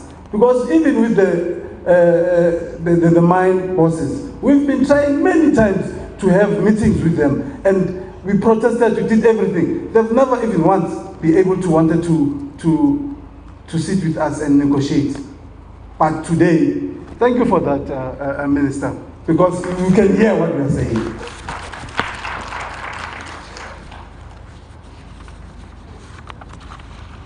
I'm saying where you see mining, you see sea of poverty in our communities. You see contaminated water, pollution, women suffering because they bear the most part of this mining toxic. And we're saying that if you look at the chapter now, or before I say that, it's important that is the mineral wealth of the land belongs to the people. And we can no longer allow our resources to remain in the hands of the few, white capitalists. It is time to to take over our resources, comrades, and make sure that we use them fruitfully, because we have got a generation coming. We cannot be looking at people coming to take our money in our land and going without benefiting us. You look at the issue of women in the charter. They're talking of this percentage. Now you're talking to communities. Percentage, it's another animal. They are reducing that to try and uplift women. Instead of that, the charter is reducing that. We're saying in South Africa, we want to see women being uplifted. Inequality, we cannot stand it anymore for women. That should be addressed. We cannot always see this white management, whatever, as if women cannot think and cannot reach such things. Such things must change, because we believe that is in South Africa we deal with quality, not inequality. Right? Again, you look at the rights. The old order mining rights are not subject to the 16% equity and 10% free carry of interest. This is highly problematic, Minister, as most operating mines are excluded from this provision. In reality, this means the mines with 10 to 30 years caution will continue to operate excluding communities. That is in the charter. That should be looked at seriously. My comrades have already spoken about FPIC, free, prior and informed consent. We as communities, this must be looked at seriously on the charter, that is the new charter that we are going to formulate. This one we put aside because it doesn't really address anything about communities. When we talk of free, prior, informed consent, we talk of decisions that are uninfluenced. People are informed and know what is it that they're going to talk about. We talk of balance of power. When the mine comes into your community, it must talk to you communities that are going to be hosting them, to say, you said you saw minerals in this land of ours. How much that is worth? And you must tell us. And then we say, since that is worth, now let's negotiate. How much you're going to give us? Not a DMRDA decide or somebody decide for you communities to say, no, we'll give you so much. We have to be able to decide for ourselves because we are living in this land. We are the rightful owners of this land. We have this issue of BEE. The BEE, you know, to benefit from this, you must be politically connected. You must be parliamentarian or something. That 30%, which is in the beneficiation, that must be divided. 15% for workers, 15% for communities. The BEE issue we don't understand, that we've never seen benefiting us, and it will give us a problem. Because if you're still talking about the word capitalist, it means to benefit the few. We need a system where it will be able to create a system where everybody benefits, not the few. We are tired of praising people driving beautiful cars there, and then we're living in the informal settlement. It's over. We're looking at the issue of land and minerals. Okay, the president indicated that is expropriation of land without compensation. No. Expropriation of land and minerals without compensation. That not make sense. We need those minerals ourselves.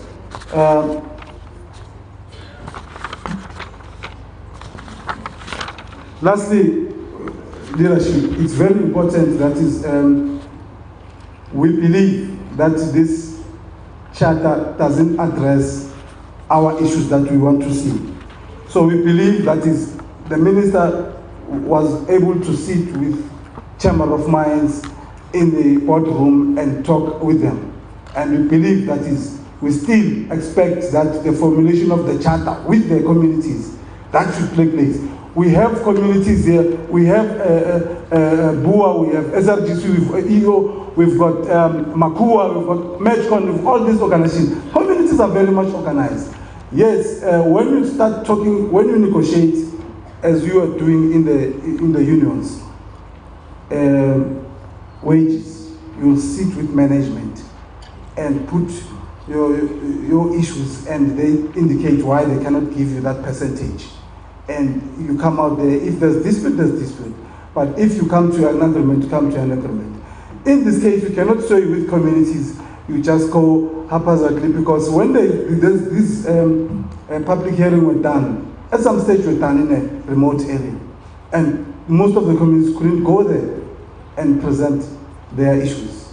So we say, as communities, we still need you to sit down with us and formulate with the communities, as we have indicated, they are organized, and give you what we want, negotiations in the table with us, not with them municipalities, the traditional leaders or whatever and so on. Communities have their own ways of formulating, so that when we talk about it, it reflects what communities want. Thank you.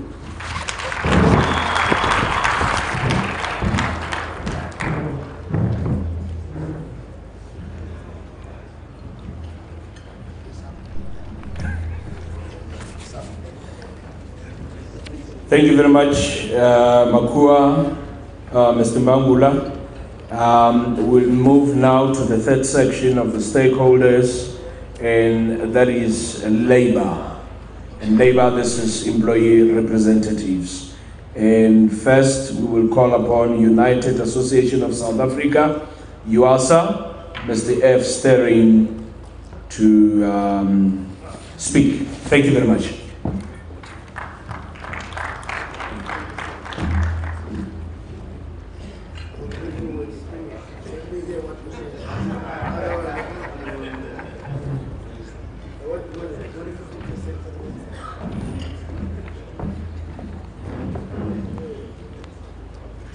Honorable Minister, fellow delegates,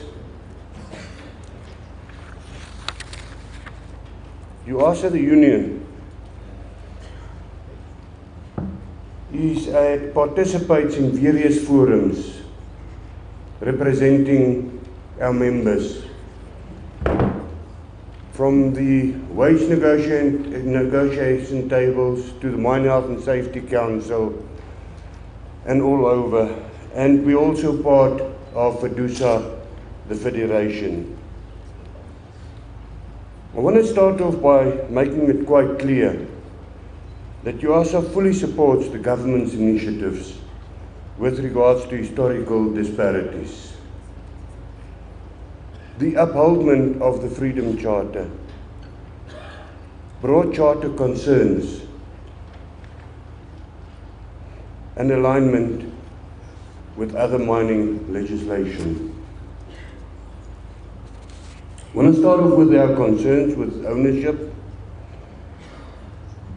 South Africa needs a stable regulatory policy which needs to attract local and foreign investors, enhance sustainability of the mining industry, stimulate economic growth, stimulate employment growth, and ensure that our critical skills are retained in South Africa.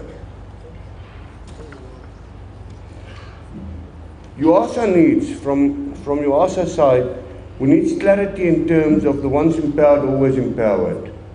The Honourable Minister touched on it this morning, and we need to clarify that once and for all.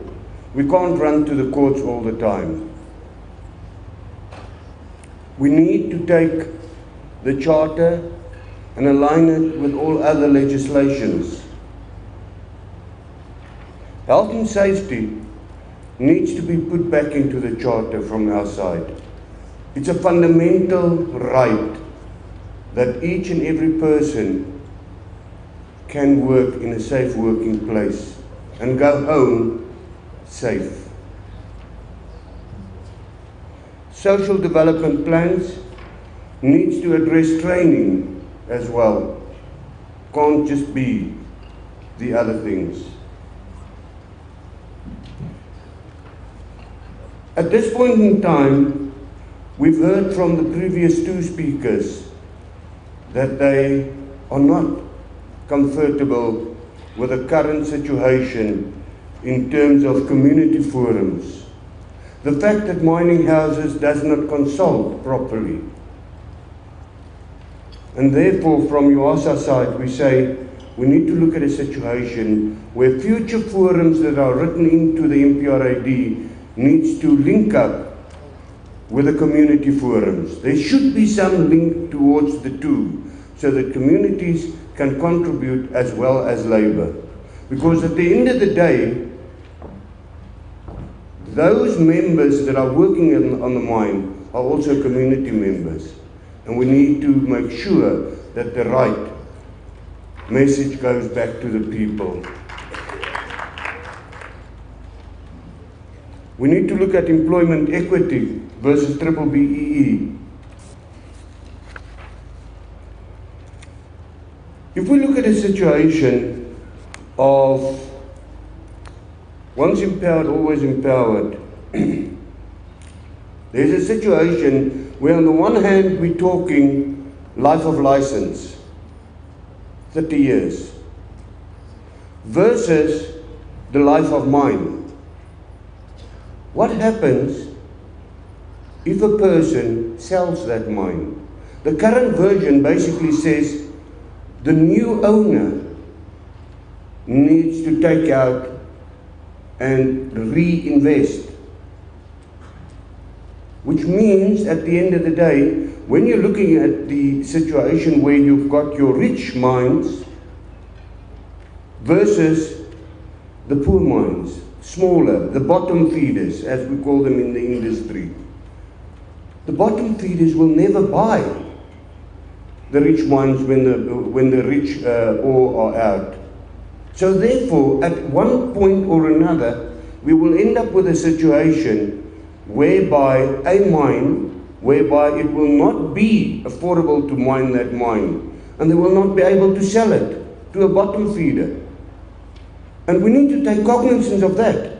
How do we address it? Do we really want to lock in black investors? The Minister touched on it this morning. You can't lock in an investor. It's a situation of that investor must be able to buy and sell. And we need to take cognizance of that. Current license holders are sitting with most of them are sitting with a license of 30 years, of which 10 of those years are already expired. We're in the middle term, and therefore those mining holders are now sitting with a problem in where do they get money for projects. Where are they going to get the money for the new projects? Because they only have 10 years left. Are investors going to invest in a company that they know they only have 10 years left? And therefore we need to think. Because once that license is expired and they renew it, where do they stand? What will happen then? Is it life of mine or is it life of license? And therefore from UASA side we're saying we need to get a balance between the two. We need to ensure that mining licenses and holders need to contribute to our labour so that South Africa can have a productive labour force. Employment equity concerns. The exclusion of white women from the PDIs. Now let me tell you, not so long ago white women also were unable to work in a mine. They were also part of those historical disadvantaged people that were not able to obtain a blasting certificate. Why do we want to exclude them now? And that's just an open question. Ask yourself. Are we going to discriminate against them? You need to answer yourself. Because if you don't want to be discriminated against, don't discriminate against someone else. And that's the short version of it. The inclusion of natural citizens. May I remind you of the Guptas? And then we don't even know whether they are naturalized or not, because they've got 4 passports. This is South Africa. We need to cater for our land. We are South Africa, South African citizens, not naturalized citizens.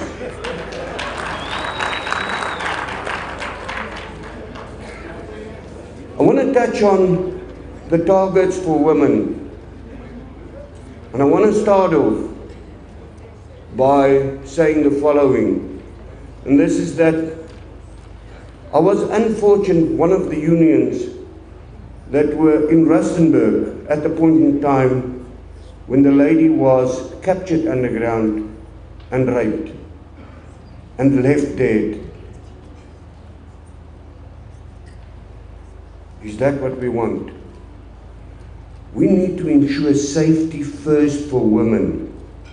Let's ensure that women are safe underground, that they've got the necessary ablution facilities, that they are also be seen as humans underground and not treated as a second-hand citizen. Once that is done, then we can start accelerating the targets in terms of women in mining. We have a responsibility towards them. I have a responsibility towards my mother. She's a woman. So is yours. So is your sister.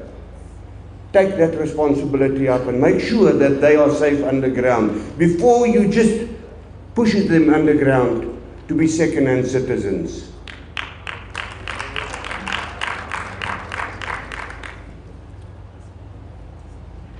We need to look at training facilities within the mining charter. We need to look at a situation where we can have a new government mining training college again for miners, make sure that they've got the necessary skills. And that needs to be done under the auspices of the MQA, the Mining Qualification Authority. We need cooperation agreements between universities and other CETAs. Because remember, at the end of the day, we've got the math CETAs and those CETAs that all contribute to our people working in the mine, to the different people there. Now, I want to ask something today, and I've picked it up in the new in the draft. Why does the charter explicitly refer to the Mandela Mining Precinct? Why is there preferential treatment towards the precinct and not other universities and other CETAs and that? Because at the end of the day, if we want to contribute for training, then it has to be equally. And I'm not against the precinct. I'm not against it. Please, any training facility is there for us, for our benefit. But the fact of the matter is to have a preferential treatment in it is not good. Therefore, from our side, we would like to change that clause to include all other training facilities so that there is equality amongst them. We need to ensure that there is empowerment, and UASA stands for that.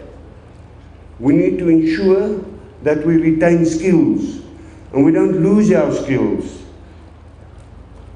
We need to make sure that we have technology innovation for the in terms of a decent roadmap, because our mines are getting deeper. And we need that technology. The implementation, if we look at, during the previous discussions we had with the DMR, we had some presentation in terms of different forms of ESOP schemes and community schemes and all of that. And one of those were basically referring to a super fund, a super mine, whereby people can invest, mining companies can invest into that super fund, into that mine, representing full ownership, and all the other miners in all the other mines benefit from it equally. We need to make sure that there's cooperation between the mineral resources and trade and industry. Because somewhere along the line, we need to look at the charter versus the codes.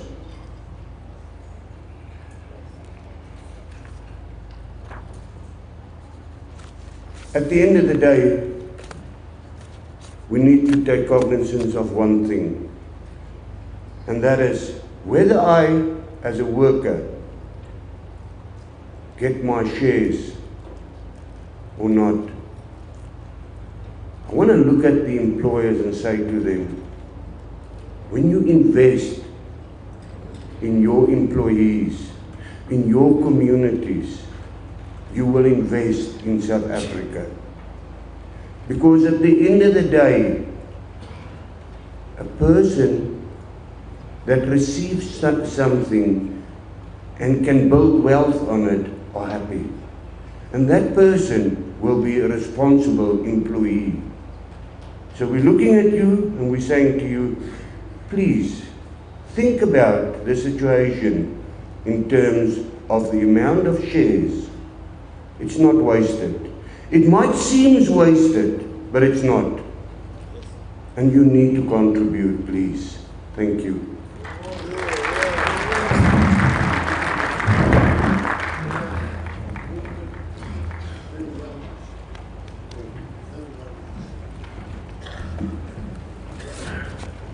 Thank you very much, Mr. Sterling.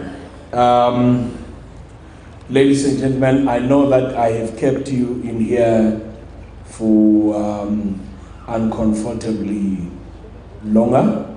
And at this stage, while we are still on the section of stakeholders by labor, I am going to take the liberty that I request that we break for comfort and for coffee. The time now is 11:45. Can I ask that we be back here at 12 o'clock, that we proceed with the program, starting with Solidarity, then Association of Mineworkers and Construction Union, National Union of Mineworkers. So we will continue with the program as it follows. So thank you very much for your patience, ladies and gentlemen. Let us get back here in 15 minutes, 12 o'clock. See you later.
jacket looks like. You're overdressed now. Yes. How's it, yeah? Hello, how are you? Auntie Corner. Okay. Eh? Directing Goku, yeah. The mic.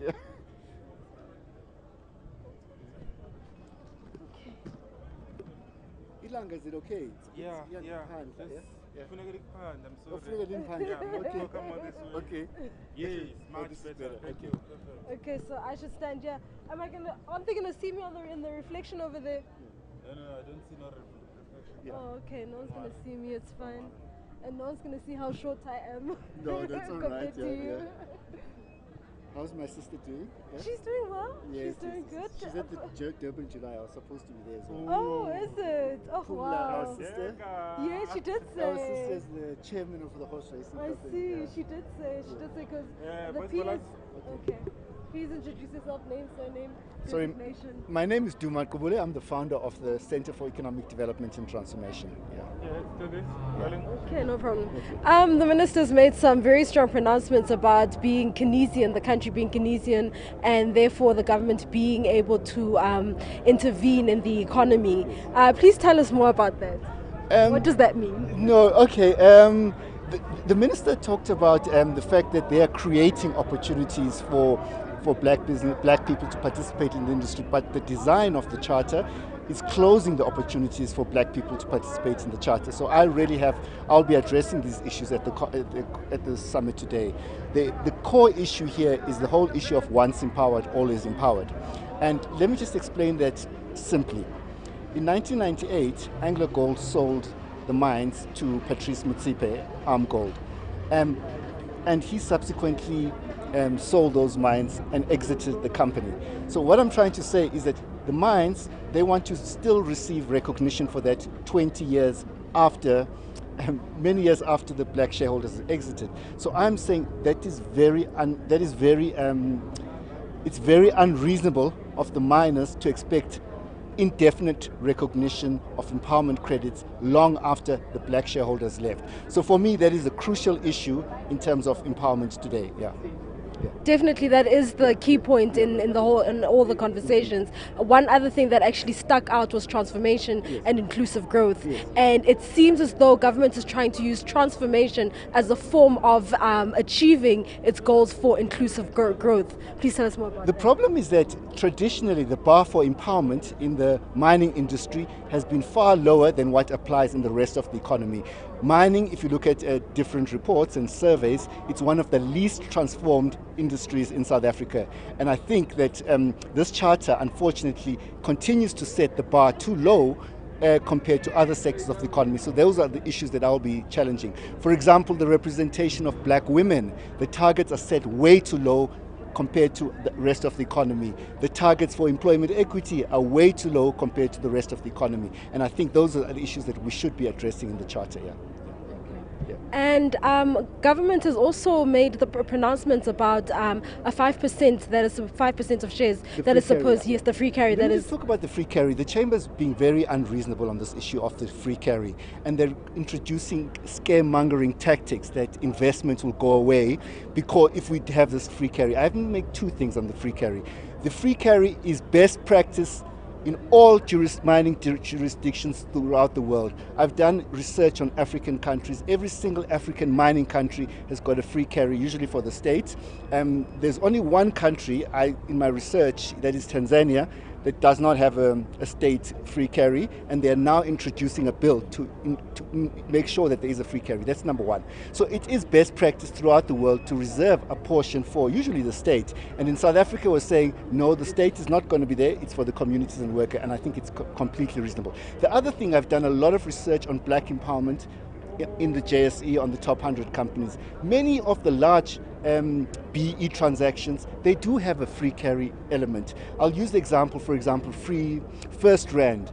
Most proper BE structures provide free funding for community and broad-based participation. Sometimes they provide 100% free carry, sometimes they provide partial free carry. So it is not something new in South Africa, and the Chamber is employing these scaremongering tactics, and I don't think the Department of Mineral Resources must fall for those scaremongering tactics. Okay. And so far, are you accepting, what is your view of this new mining charter altogether? Altogether, I think the problem here is that the minister is being too much in a hurry. There is this thing that we want to tick certain boxes for the rating agencies, and we cannot do a mining charter that fails. I think we have to redraft many of these elements of the mining charter. We have to align this charter with the BE codes as a minimum, and I think there's a lot of work that still has to be done, and we shouldn't become focused on this issue of the rating agency. We must rather focus on what is good for the people of South Africa. Yeah. Thank you so much for speaking to us. Thank you so much. Thank you. So a free carry is actually common practice in many countries. Everywhere in the world. Okay, let's get that financial mechanism. SAMDA, you know, South African Mining Association. You had to.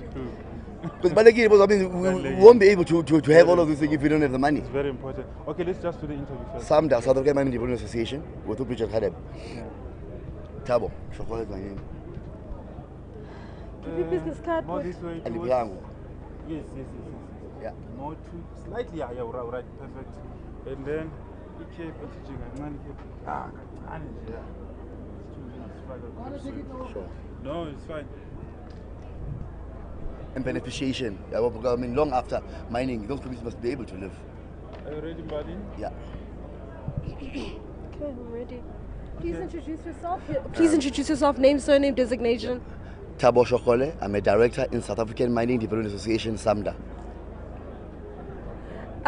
You said something about funding, the issue of funding. What issue is that? Please explain that. When the charter was first conceived as a concept, there was an issue of how would the black communities or the historically disadvantaged communities be able to fund or finance such transactions. And industry made an undertaking of availing 100 billion rand at the time. That was 2004, which would have then effectively meant that by 2009, 15%, which was representative of that 100 billion rand, would be fully paid up by the BEs. And industry has never honored not even 1 billion rand of the 100 billion rand that they undertook to make available for such transactions.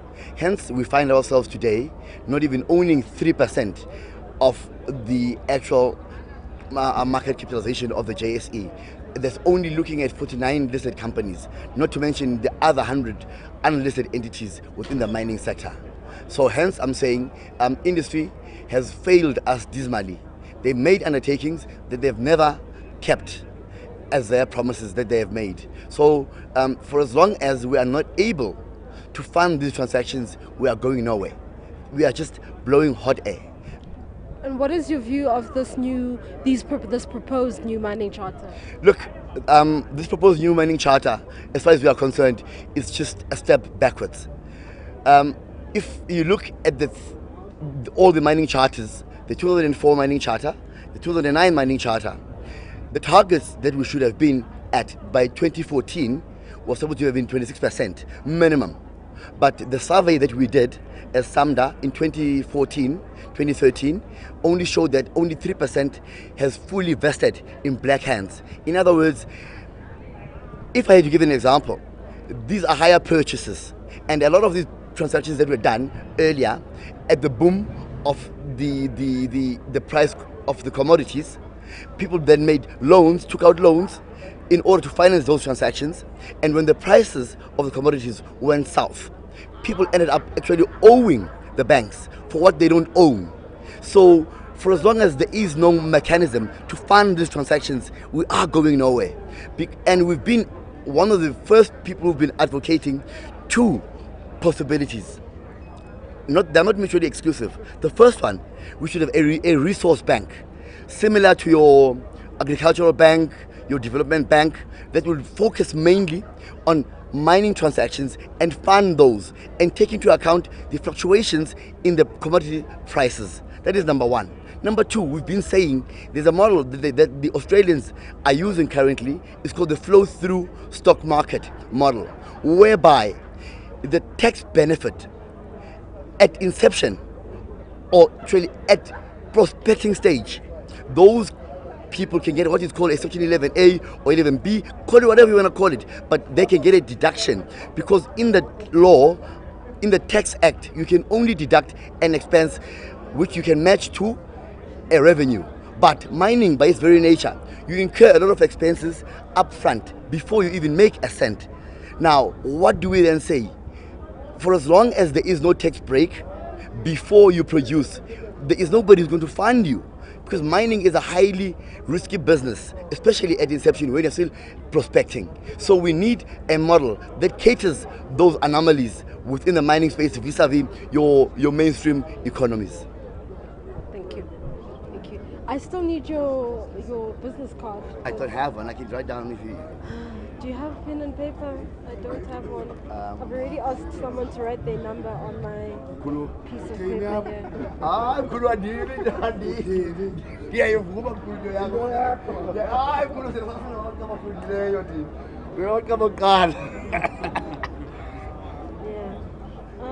The pen and paper.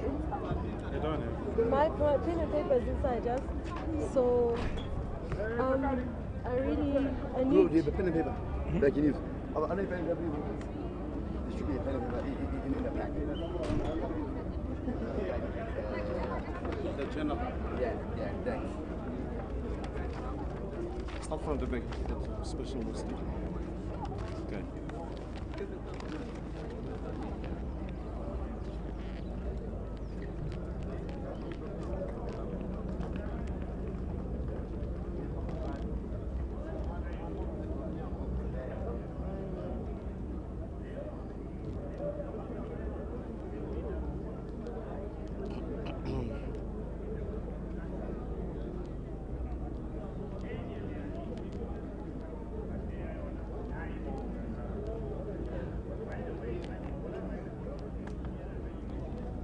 What's your designation there? I'm a director. Yeah, board member. Director? Yeah. Board member or director? Director. Okay. Thank you very much. At least I have you. Thank you. Not done. So we'll come second round after. Yeah. Omatundra is going to be speaking, yes? I think after this, before lunch, she's going to be speaking. So I think we might need to stay live on this thing until Matundra speaks. This is Matundra. Because I think people would want to hear what Matundra has to say about all of this.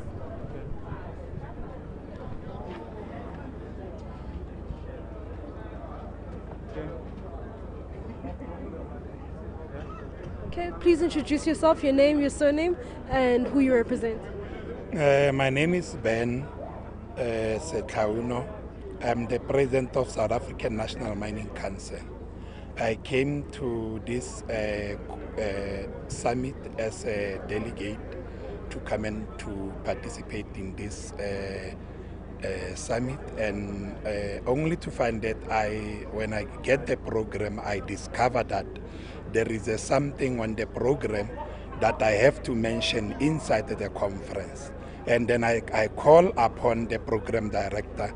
I said to the program director, there is something that I anticipate on your program. Can I correct it?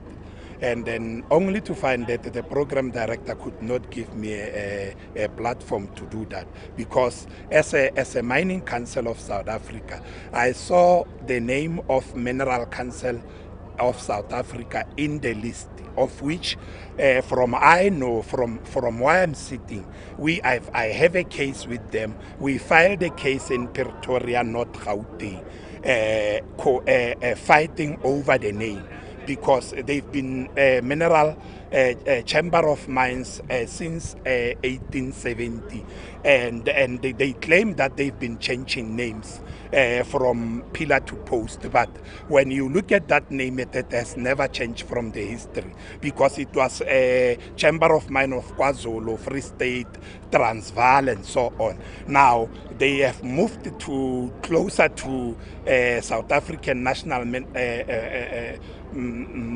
Council purposely because they want to confuse the public.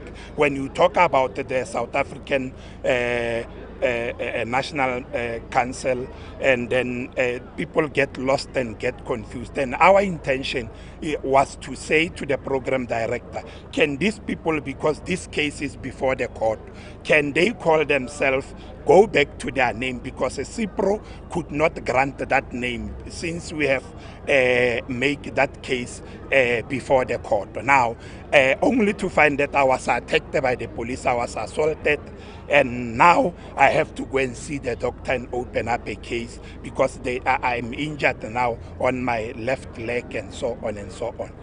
So were you limping when you came in today? Did you need your crutch and were you limping? No, the only problem that I have, of which I used to have, is a muscle pull. And then that muscle pull, it come and go. Now that's why I was having the crutch on the car. Now when they injured me from my nail and then the legs and so on, I have to go and pick up that crutch, and then I've got to see the doctor. And from the point that we are here for is to participate on the mining charter, because they know exactly that we are on top of issues that has to benefit our people, because we are differ with the minister and the mining chart. We are saying the 70% must be given to the blacks and the 30% must be given to the white. It's all what we are saying on our radical economic transformation plan. And then because of we are saying that, we do not agree. That's why they could not allow me to have such a platform. Thank you so much for speaking to us. Thank you.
Ladies and gentlemen,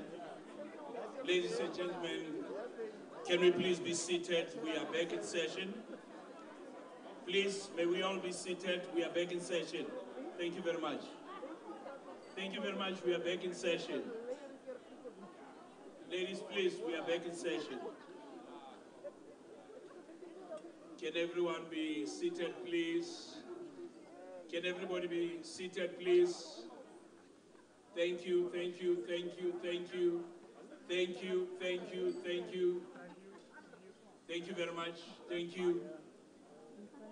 Thank you very much. I see that there are still people standing right there at the back. Can we please, ladies and gentlemen, be seated so that we can proceed with the program and accord the next speakers the same level of attention that we gave the previous speakers. Thank you very much for coming back from the comfort and the tea break. Ladies and gentlemen, I'm informed that there is a person who has lost their phone. If you have lost your phone, please contact security outside. Obviously, they will ask you a couple of questions to verify that it is your phone, indeed. Okay, so whoever has lost their phone, please contact security outside. Somebody would assist you. Without any waste of time, ladies and gentlemen, I will now call upon Solidarity to speak on behalf of employees in the mining sector, and I will call upon Mr. Duplessis. Over to you, sir.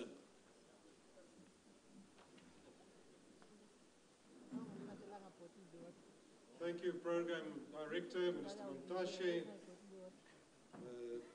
DG, ex-DG, ladies and gentlemen, and all protocols observed.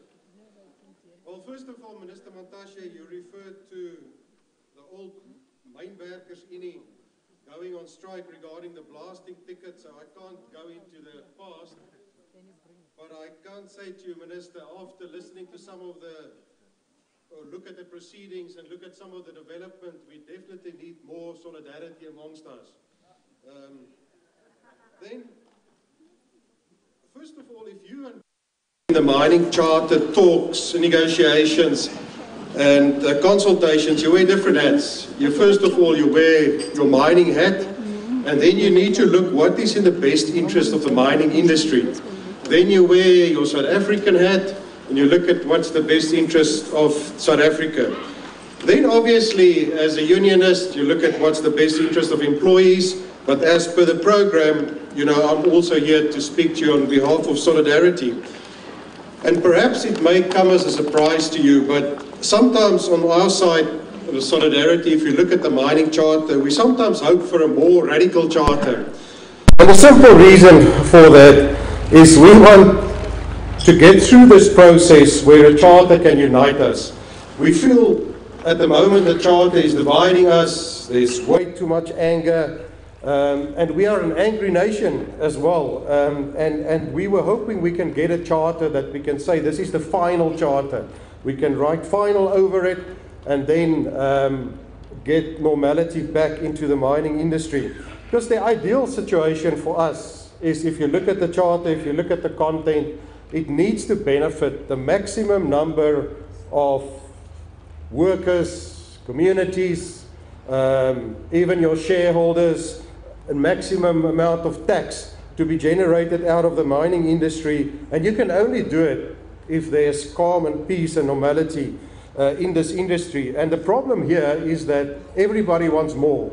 And that's why there is so much tension. And looking at the history of the country, obviously we can understand why is that. But we all need to make some sort of sacrifice to make sure that eventually we all get more. And it's a very, very difficult balancing act.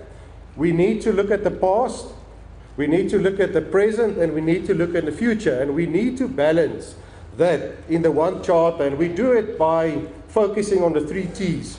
There are the 3 T's that's very important in this charter. That's transformation, that's the targets that's being set, and that's and then the time period, the 3rd T, to achieve those targets. And that's what it's all about. So we must the whole time see how you can balance it out. But the problem is we're very impatient, we're very frustrated, and yet again I say it's understandable. But in order to make this difficult process better, at least when it comes to the dialogue and the discussions around it, 3 weeks ago the Kgalema Motlanthe Foundation initiative, the Inclusive Growth Initiative, was held in the Drakensberg, and our President Cyril Ramaphosa in his opening address said he's still waiting for the new South Africa to arrive, and he mentioned a few things that needs to happen in order to get to the new South Africa. But the one thing he said we need to be wary of, and this is this populist rhetoric. He said it's becoming a habit in this country that we say things because we've got the freedom of speech, and in the end what we say needs to be based on, and in the President's words, on data. So in other words, on facts. We need to engage with each other based on facts. And I think that's also what Bishop Tutu said years ago when he said, don't raise your voice, raise your argument. And that is what is required even in this weekend. And if we break into the different sessions, it will be extremely important, because there is a downside to the freedom of speech. We can even see it with Donald Trump. You know, maybe he also needs to be limited what he can say. But that's the problem here. The next thing is the legal issues. Every single social partner sitting here has got something that they can use to go to court. Everybody. If you look at the papers, if you look at the build-up to the summit, you can see. Now, from a solidarity point of view, we also need to look at the legal framework, the jurisprudence, and how will we use it? You know, when is it in the interest of South Africa and when not? For instance, we are engaged at Sasol. There's a new specific shareholding scheme where the black workers will get 500,000 out of it, the white workers nothing. That's now an industry issue. Now we've been through the processes, and there's a ruling to say that matter doesn't have to go through the process of discrimination or unfair discrimination. You can now strike over it. But how foolish will it be if we use it in the mining industry to go on strike? That's not something that's in the interest of the country and the mining industry, and also our relationship with other stakeholders. But then there's another thing. Mr. Tamani referred to a Constitutional Court ruling regarding employment equity. But furthermore, this week in the matter between the liquidators versus the Department of Justice, the Constitutional Court made a ruling where the Department of Justice set specific targets for the appointment of liquidators, all racial-based, and the Constitutional Court stipulates that those kind of targets is an absolute barrier, and that goes against the Constitution. Now, yet again, Solidarity can also use it and take the mining charter and say, we will attack and look at all those employment equity figures, but in whose interest will it be if we do that? Again, for another industry it might work, for our mining industry, again, we need to sit and look and say, is this the right thing? And then the same to all of you who indicated you're going to court, or you're on your way to court, you're already waiting for court dates. That's again where I say we all need to look at what we need to let go of. Then, furthermore, if we, for instance, also say that the legal boundaries set, and now by the Constitutional Court says that you cannot exclude white people from them entering the mining industry, then most of you sitting in this room will tell me, but what about job reservation in the past? That's why we're here. And those are the kind of things that we know. If you read the preamble of the charter, it refers to the exclusionary policies.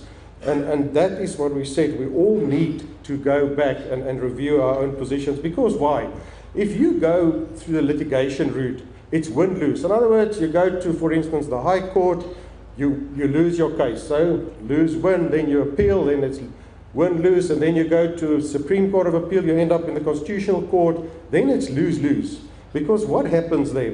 By the time you get to the Constitutional Court, the relationships have been damaged. Look at the legal fees, look at the time lost, look at the investors getting cold feet. And what we need is a negotiated settlement. That's always win-win, because you get exactly what you agree to. And that needs to be the spirit in which we approach the latter part of the charter process. Then if you look at the charter content, there are items that we from Solidarity side are concerned about. There are specific cost items built into the charter, and we're always concerned who will pay for it. We see it way back with the Royalty Act. We've seen it with the Eskom tariffs. In the end, it filters down to the wage negotiations, where workers may get lower increases, where you have marginal mines being pushed just too far, where there are retrenchments, and that again comes back to the balancing act. The same thing with regards to the use of national and regional and provincial demographics regarding appointments and a few other aspects. The charter makes it clear that we want to move towards non-racialism. Now, obviously, coming from Solidarity and the old Mineworkers Unie, these arguments, you've got a lot of counter-arguments, but we just say that, do we really move towards a non-racial society if there are specific quotas set for every race group to achieve through the mining charter? But then there are a lot of positive things that we embrace, that we appreciate about the charter. For instance, if you look at the objective in the draft charter, it says the objective is to enhance social cohesion. And that's so important, because the mining industry is a microcosm of the South African society. So if we learn here how to accommodate each other, if we can find a blueprint to deal with all the issues, that's also part of the rest of the country's issues, you know, the mining industry can set the tone. Then, if we look at the definition of qualifying employees, a lot of credit must go to Minister Mantashe. I can remember the first day when the issue came up and say who will be included, who will not be included in the definition of qualifying employees. Minister Mantashe took a strong stance, explaining, and today elaborated on that. So that's something we do appreciate. Then the free carry interest part, where employees and communities will have the free carry interest. So that's one of those aspects where you actually move from 0 to a specific percentage, where you say, but when is it enough for this phase? Then if you look at the time frames, a lot more realistic. The 12 months time frames in the previous version was just simply not possible to reach. The element of once empowered, always empowered, I take it that the Minerals Council may not be satisfied with the wording, but the fact that that whole principle is built in the charter is important. Another positive is regarding the BE entrepreneurs, that they need to reinvest 40% of their proceeds back into the mining industry. It's also great. The buy local principle, I know there are parties who are against it. It's been said it's against certain principles of the World Trade Organization. But if a Donald Trump can have protectionist policies, why can't South Africa have protectionist policies if we say buy local? Then we look, and the part that excites Solidarity the most is the human resource development part of the charter, where it also refers to various elements of human resource development, but also career planning. We believe that's real empowerment. If we negotiate well at the wage negotiation, and the members achieve the target set by AMCU, for instance, the 12,500 minimum wage, or you get a double-digit increase, that's a major financial injection. But if you increase your skills and your qualifications, you can triple your salary. So that's why I say that is so important to have that element. Also, on the employee and community representation on boards, we are not sure if it's also linked to the 5-month implementation period. We would prefer 12 months. Again, there you move from 0 to having a representation on a board. So important. There are a lot of issues being discussed and debated where now suddenly the workers and communities will have access to it. If there's difficulties in the industry, in a country, or in a company, then the workers in the communities will have first-hand information, and that us and them situation will be broken down. Then the housing provision, especially the part referring to affordable housing. Next week, Wednesday, we start with wage negotiations in the gold sector in the same venue. And that's one of the issues where we say, but why do we have to keep on fighting year in, year out about the affordability of housing? Now we've got a charter that will govern that. Then regarding services, the whole services element, if you look at the opportunities for JVs between the local communities and the mining houses to form those JVs, that's another opportunity that the local communities must utilize. Then there are two things that we need to seek clarity on. The one is obviously the legal status of the charter. It's that when this current draft was gazetted, there were comments made that it's secondary law, it's not enforceable. But if you look at certain clauses, there are two specific clauses, 2.1.1.7 and clause 8. That refers to what will happen if there's non-compliance. So that is something that needs to be clarified. Another thing that we would like to see in the preamble is a reference to health and safety. Health and safety and the sustainability aspects or elements were taken out of Charter 2, but we felt since there's a reference to sustainability in the preamble, we need to include something around health and safety as well, even if it's just for awareness sake. Then finally, Program Director, this process, sometimes we say it's a crisis, it's not a crisis, but should it be a crisis, let's not waste this crisis. If we look at what happened, what transpired since 1990s, we went through a CODESA, where interim constitution was negotiated between the parties. Then there was the Constitutional Assembly period where the final negotiation was negotiated.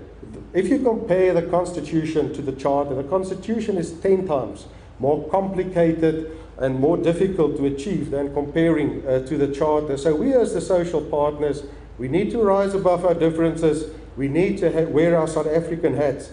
And let's not steer this process into the ground. Amanda.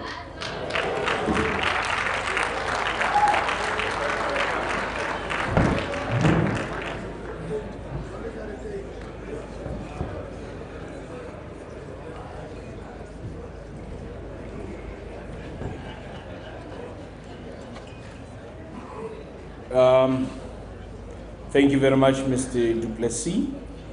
And next on the program is Association of Mineworkers and Construction Union, AMCU, represented by Mr. J. Matujwa.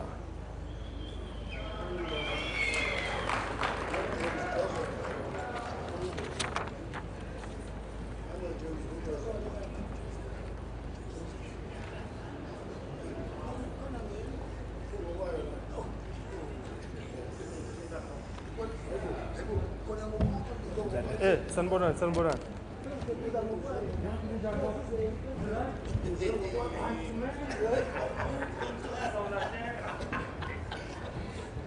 Of course.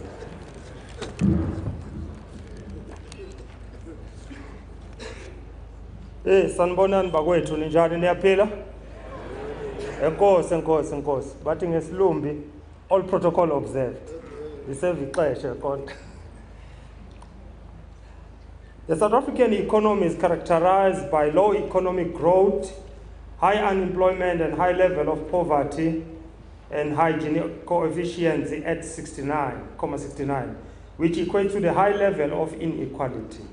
So as AMCU, we advocate for a wage-led economic growth. So let us empower from the bottom, give workers and communities more equity, pay a living wage, give meaningful empowerment to workers and communities. We there have submitted and are glad to note that the BE allocation has been split into 8% to the workers and 8% to the communities, and also 14% for black entrepreneurs. However, if we want to achieve such, we need to have a political will. If there is no political will that can enforce these mining charters that we are busy talking about, it will be a fruitless exercise. Previous charters were not enforced, and ministers and DMR must commit to its enforcement. Ministers should reinstate the board established in terms of Section 57 of the MPRDA. The board should report regularly to the Joint Standing Committee in the Parliament. In fact, MPRDA should be amended to allow a parliament to appoint the board. There should be a greater synergy between the various government departments who have duties and interests which are aligned with the industry. The charter should be aligned with the MPRDA and other legislation governing employment, equity, and transformation. Ownership. We have lobbied constantly for 8% for workers and community.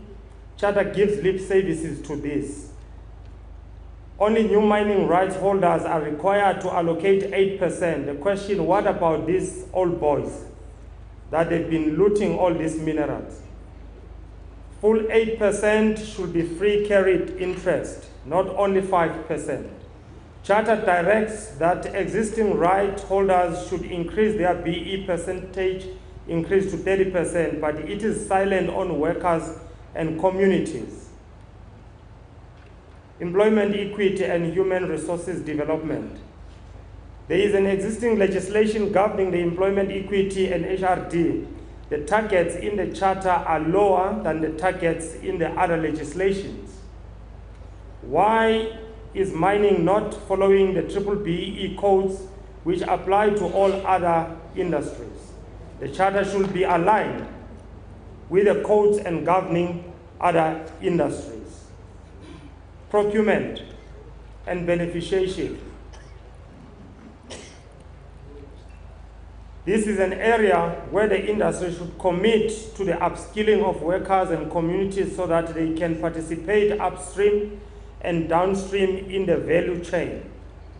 To incentivize industries to do so, the percentage of offset could be increased for those rights holders who do so. There should be a cooperation with the DTI wherever necessary. Community development. Charter must recognize traditional authorities and strike a balance between the traditional and municipal authorities.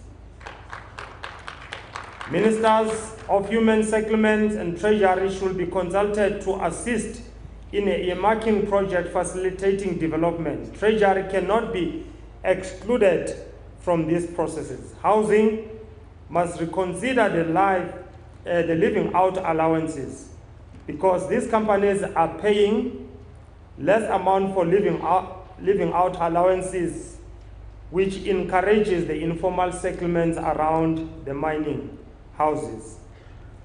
Must collaborate with the Treasury and the Ministry of Human Settlement to find solution to the dismal housing situation in which miners are currently placed. The principle of continuing consequences. This principle will hinder the meaningful transformation. The continuing consequences which are overlooked are those for workers and communities who will continue to be plagued by the poverty and indignity, while a small minority cling to their industry share. We as AMCU, we are advocating that the charter should be incorporated into the MPRDA in order to give it more power for the enforcement. For the sake of time, I don't want to preach to the converted. Everyone has a dream. Others, they talk about Martin Luther dream. But I think for us to speedily engage on the serious issues that are facing our country, the triple challenges, I think all should have Idi Amin's dream. Then that Idi Amin dream will really assist us in getting closer to what we've been dreaming of for the last 24 years. God bless you all.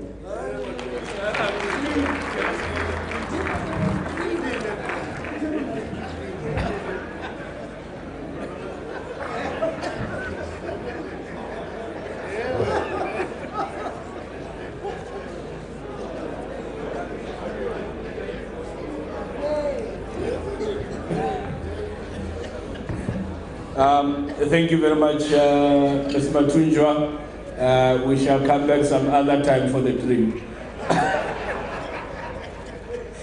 I will now call upon the National Union of Mineworkers, represented by Mr. P. Vilagaz.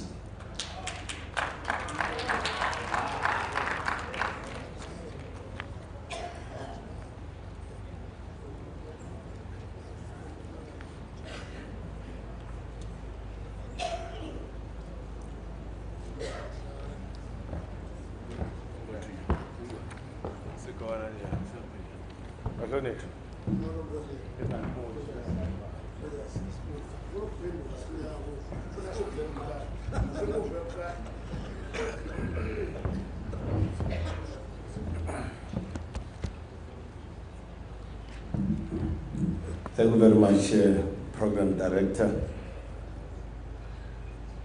Team DMR, under the leadership of Gwede Mantashe, members of community, the Royal Highness. I'm taking advantage of seeing those from home, Hlabirwa, le banna ba kgoro, la moshate bana besho. Allow us to spell very categorically without ruining any friendship or relationship with those in the industry. We want to point a finger very straight in the eyes of DMR without a shame, in saying, in as far as this charter is concerned, is a compromise to Charter 3. This charter should have been implemented in line with the commitments made by the party in power. We find it very strange when you look at the time in as far as the mining rights holders has been proposed. We are saying to that time is too much. In fact, this thing, it has to go for 12 months, rather 5 years. It's too long. As National Union of Mineworkers, we stand to agree with the definition of a black person only if it reads as follows. It should include the connotation that says it covers the South African historical disadvantaged people. That includes colours and Indians. Without ambiguity, it stops there. We further say as the union, DMR should be very clear in defining representative of community, taking into consideration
1, 2, 3.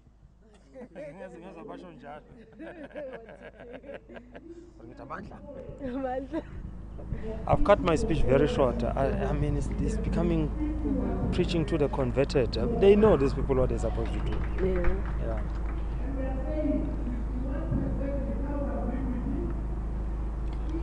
Okay, let's do this. Rolling. No problem. But Matundra, please explain. Matundra, sorry, my apologies.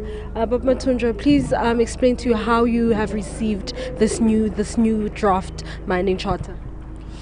Thank you once more. This draft, I don't think at the end of the day will address the historical imbalances of this. I think this is just to address the fear of the investors in the country. But really, if we still want to address the imbalances, this charter must be incorporated into MPRDA to be enforceable. As you know, that how many times has this capitalist challenged the very same charter? So therefore, it doesn't have any legal standing in terms of enforcing it to these multi-international companies. Okay, but Matundra, you as AMCU are you satisfied with the amendments that they've made with regards to the benefits that they've added towards workers and mining communities with regards to the free the free carry? Yes, the free carry. Please tell us more about that. We are not, because they are still saying 5% is a free carrier, and that will be realized after 5 years. So we are saying 8% free carrier, and also it talks about those new mining, junior mining, or whoever comes into mining, new licenses are the ones that will be will be forced or has to comply with these new changes. We are saying, what about these old boys that have been looting the wealth of the country? So it's quite very much unfair. It's not really transformative. It cannot even address the triple challenges that we are facing in this country in terms of Gini efficiency status. You mentioned that the Gini coefficient is at 60%, and we, South Africa being one of the most unequal countries in South Africa. Please tell us more about that stance. Yes, indeed. We've got an economy that is not growing. And with the economy to grow, the country itself must create some means of creating its demand, not relying much on the multi-international company or abroad, inside the country. I always been advocating that what is it that the nationalist parties were doing done correctly during the sanctions, during the apartheid years? Because, I mean, the SOEs were the ones that were creating more jobs. So this issue of privatizing, this gear kind of economic, neoliberal economic policies are the ones that are not creating jobs, because you just make one people or two people richer in the expense of the nation. So all the opportunities that are created by the state should benefit the people in terms of employment. And what percentages would you like to see being given to, the BE representatives and black people in general? Thank you. For instance, it is our position as AMCU that it disturbs us that why should we be empowered in our own minerals? We should be empowering the multinational companies. I mean, these minerals belong to the South Africans. It belongs to the nation. Why should we be empowered by the Anglos of this world, by the BHP of this world? We should empower them. We must have the majority shareholding. And furthermore, if they are failing, there must be a quota system that is introduced.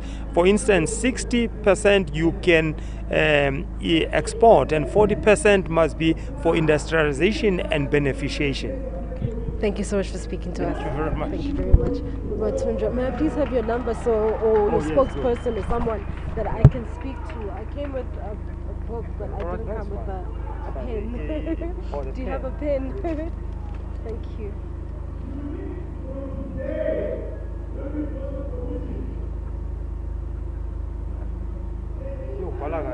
Really? I want to own this card. It's called 076 34 66 402. Thank you very much. Uphelele, ne? Uphelele, yes. Okay. And the email address, Mbali, Mbali Mthethwa, Mbalenhle Mthethwa. Umabose, 078. Oh, no more voice. 138. Sorry, 138. 1576. 576. Yeah, she's from Edumbe, Port Petersburg. Okay, SABC, ne? SABC.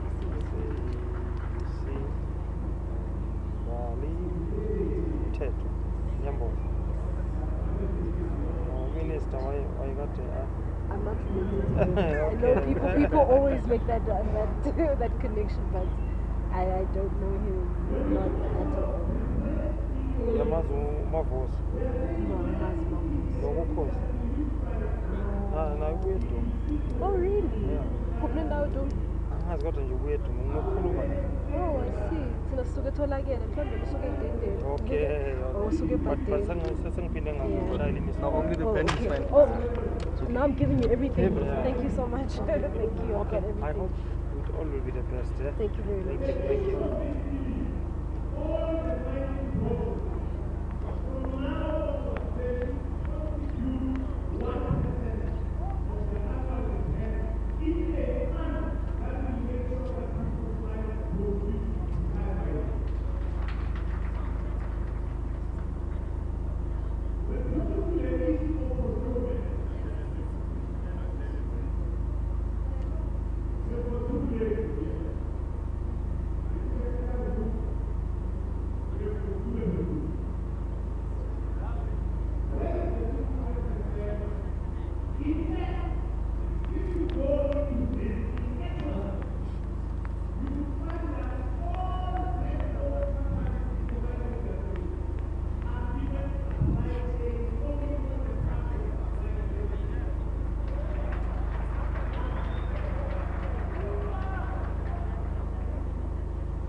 Okay, give me just a one good step moment. back.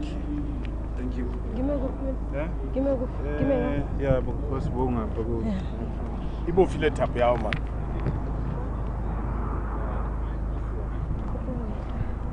Okay, where's balance? Please introduce yourself, your name, your surname, and the company you represent, and your designation. I'm Philip Villagas, the Deputy President of the National Union of Mineworkers. Yes. Okay. Yeah. Thank you so much. Please tell us what your stance is on the draft mining charter. Yeah, we have got some dissatisfaction here and there, especially the terms in as far as shareholding is concerned. We don't agree with the 5 years. We are saying it's better to be 24 months. And on the issues of empowerment, we need a clear meaning there. Ownership, we are saying 51%. And issues of distribution is subject to negotiations. In as far as issues of saying women are not found, employers have got all the rights. They know how to make people to be what they want. We have got training institutions where women can be taken there to turn them into whatever that they want. As a union, we are standing to say there is nothing impossible. All is possible. All they should be happening is to have a meaningful commitment from the bosses. At the center of all of this is transformation, and you said that you are unhappy in your speech. You said that you are unhappy with the BEE requirements at this stage. Can you please elaborate on that? We're saying we need a meaningful BEE. You see, for an example, if you go to mine managers, especially those who are blacks, they do not have authority. In everything that you want, it takes you 2 months. You ask him what's the reason, he's still consulting. But if these few minority people are in those positions, now the decision is taken. That's what we are saying. Okay. And what do you make of the fact that the mining charter will only affect the new entrants into the mining sector, and the old ones will still remain with the old mining charter? What are your views on that? No, that's what we are saying. This industry is one. As a matter of fact, whether old or new, all we are saying is there should be a status quo on issues that benefits every person. For an example, we're talking infrastructural issues here. If you know Johannesburg, all these old mines which happens in Johannesburg, you look at Johannesburg, infrastructural wise, it's very wow. But you look into other areas, the west part of Mpumalanga, to give an example, you go to Limpopo in the area of Skukuni. It's a shame. The road network is chaotic. That's what we are saying, to say, why can't the ministry, with the authority they have as a custodian of the minerals, to say to these people, when they draw their social and labor plans, the commitment in terms of infrastructural development should be first on the go. But the only thing that they say is to say, no, we'll deal with that at a later stage. For now, we want to extract the minerals. From there, they give reasons till they close the mines. Thank you so much for your time. No, thank you very much. Thank you. Thank you.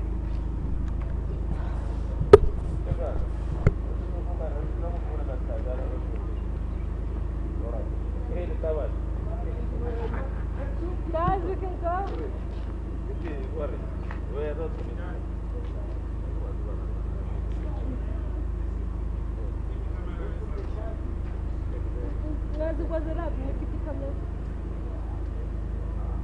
I don't even know we're recording. Man, it sounds unsafe.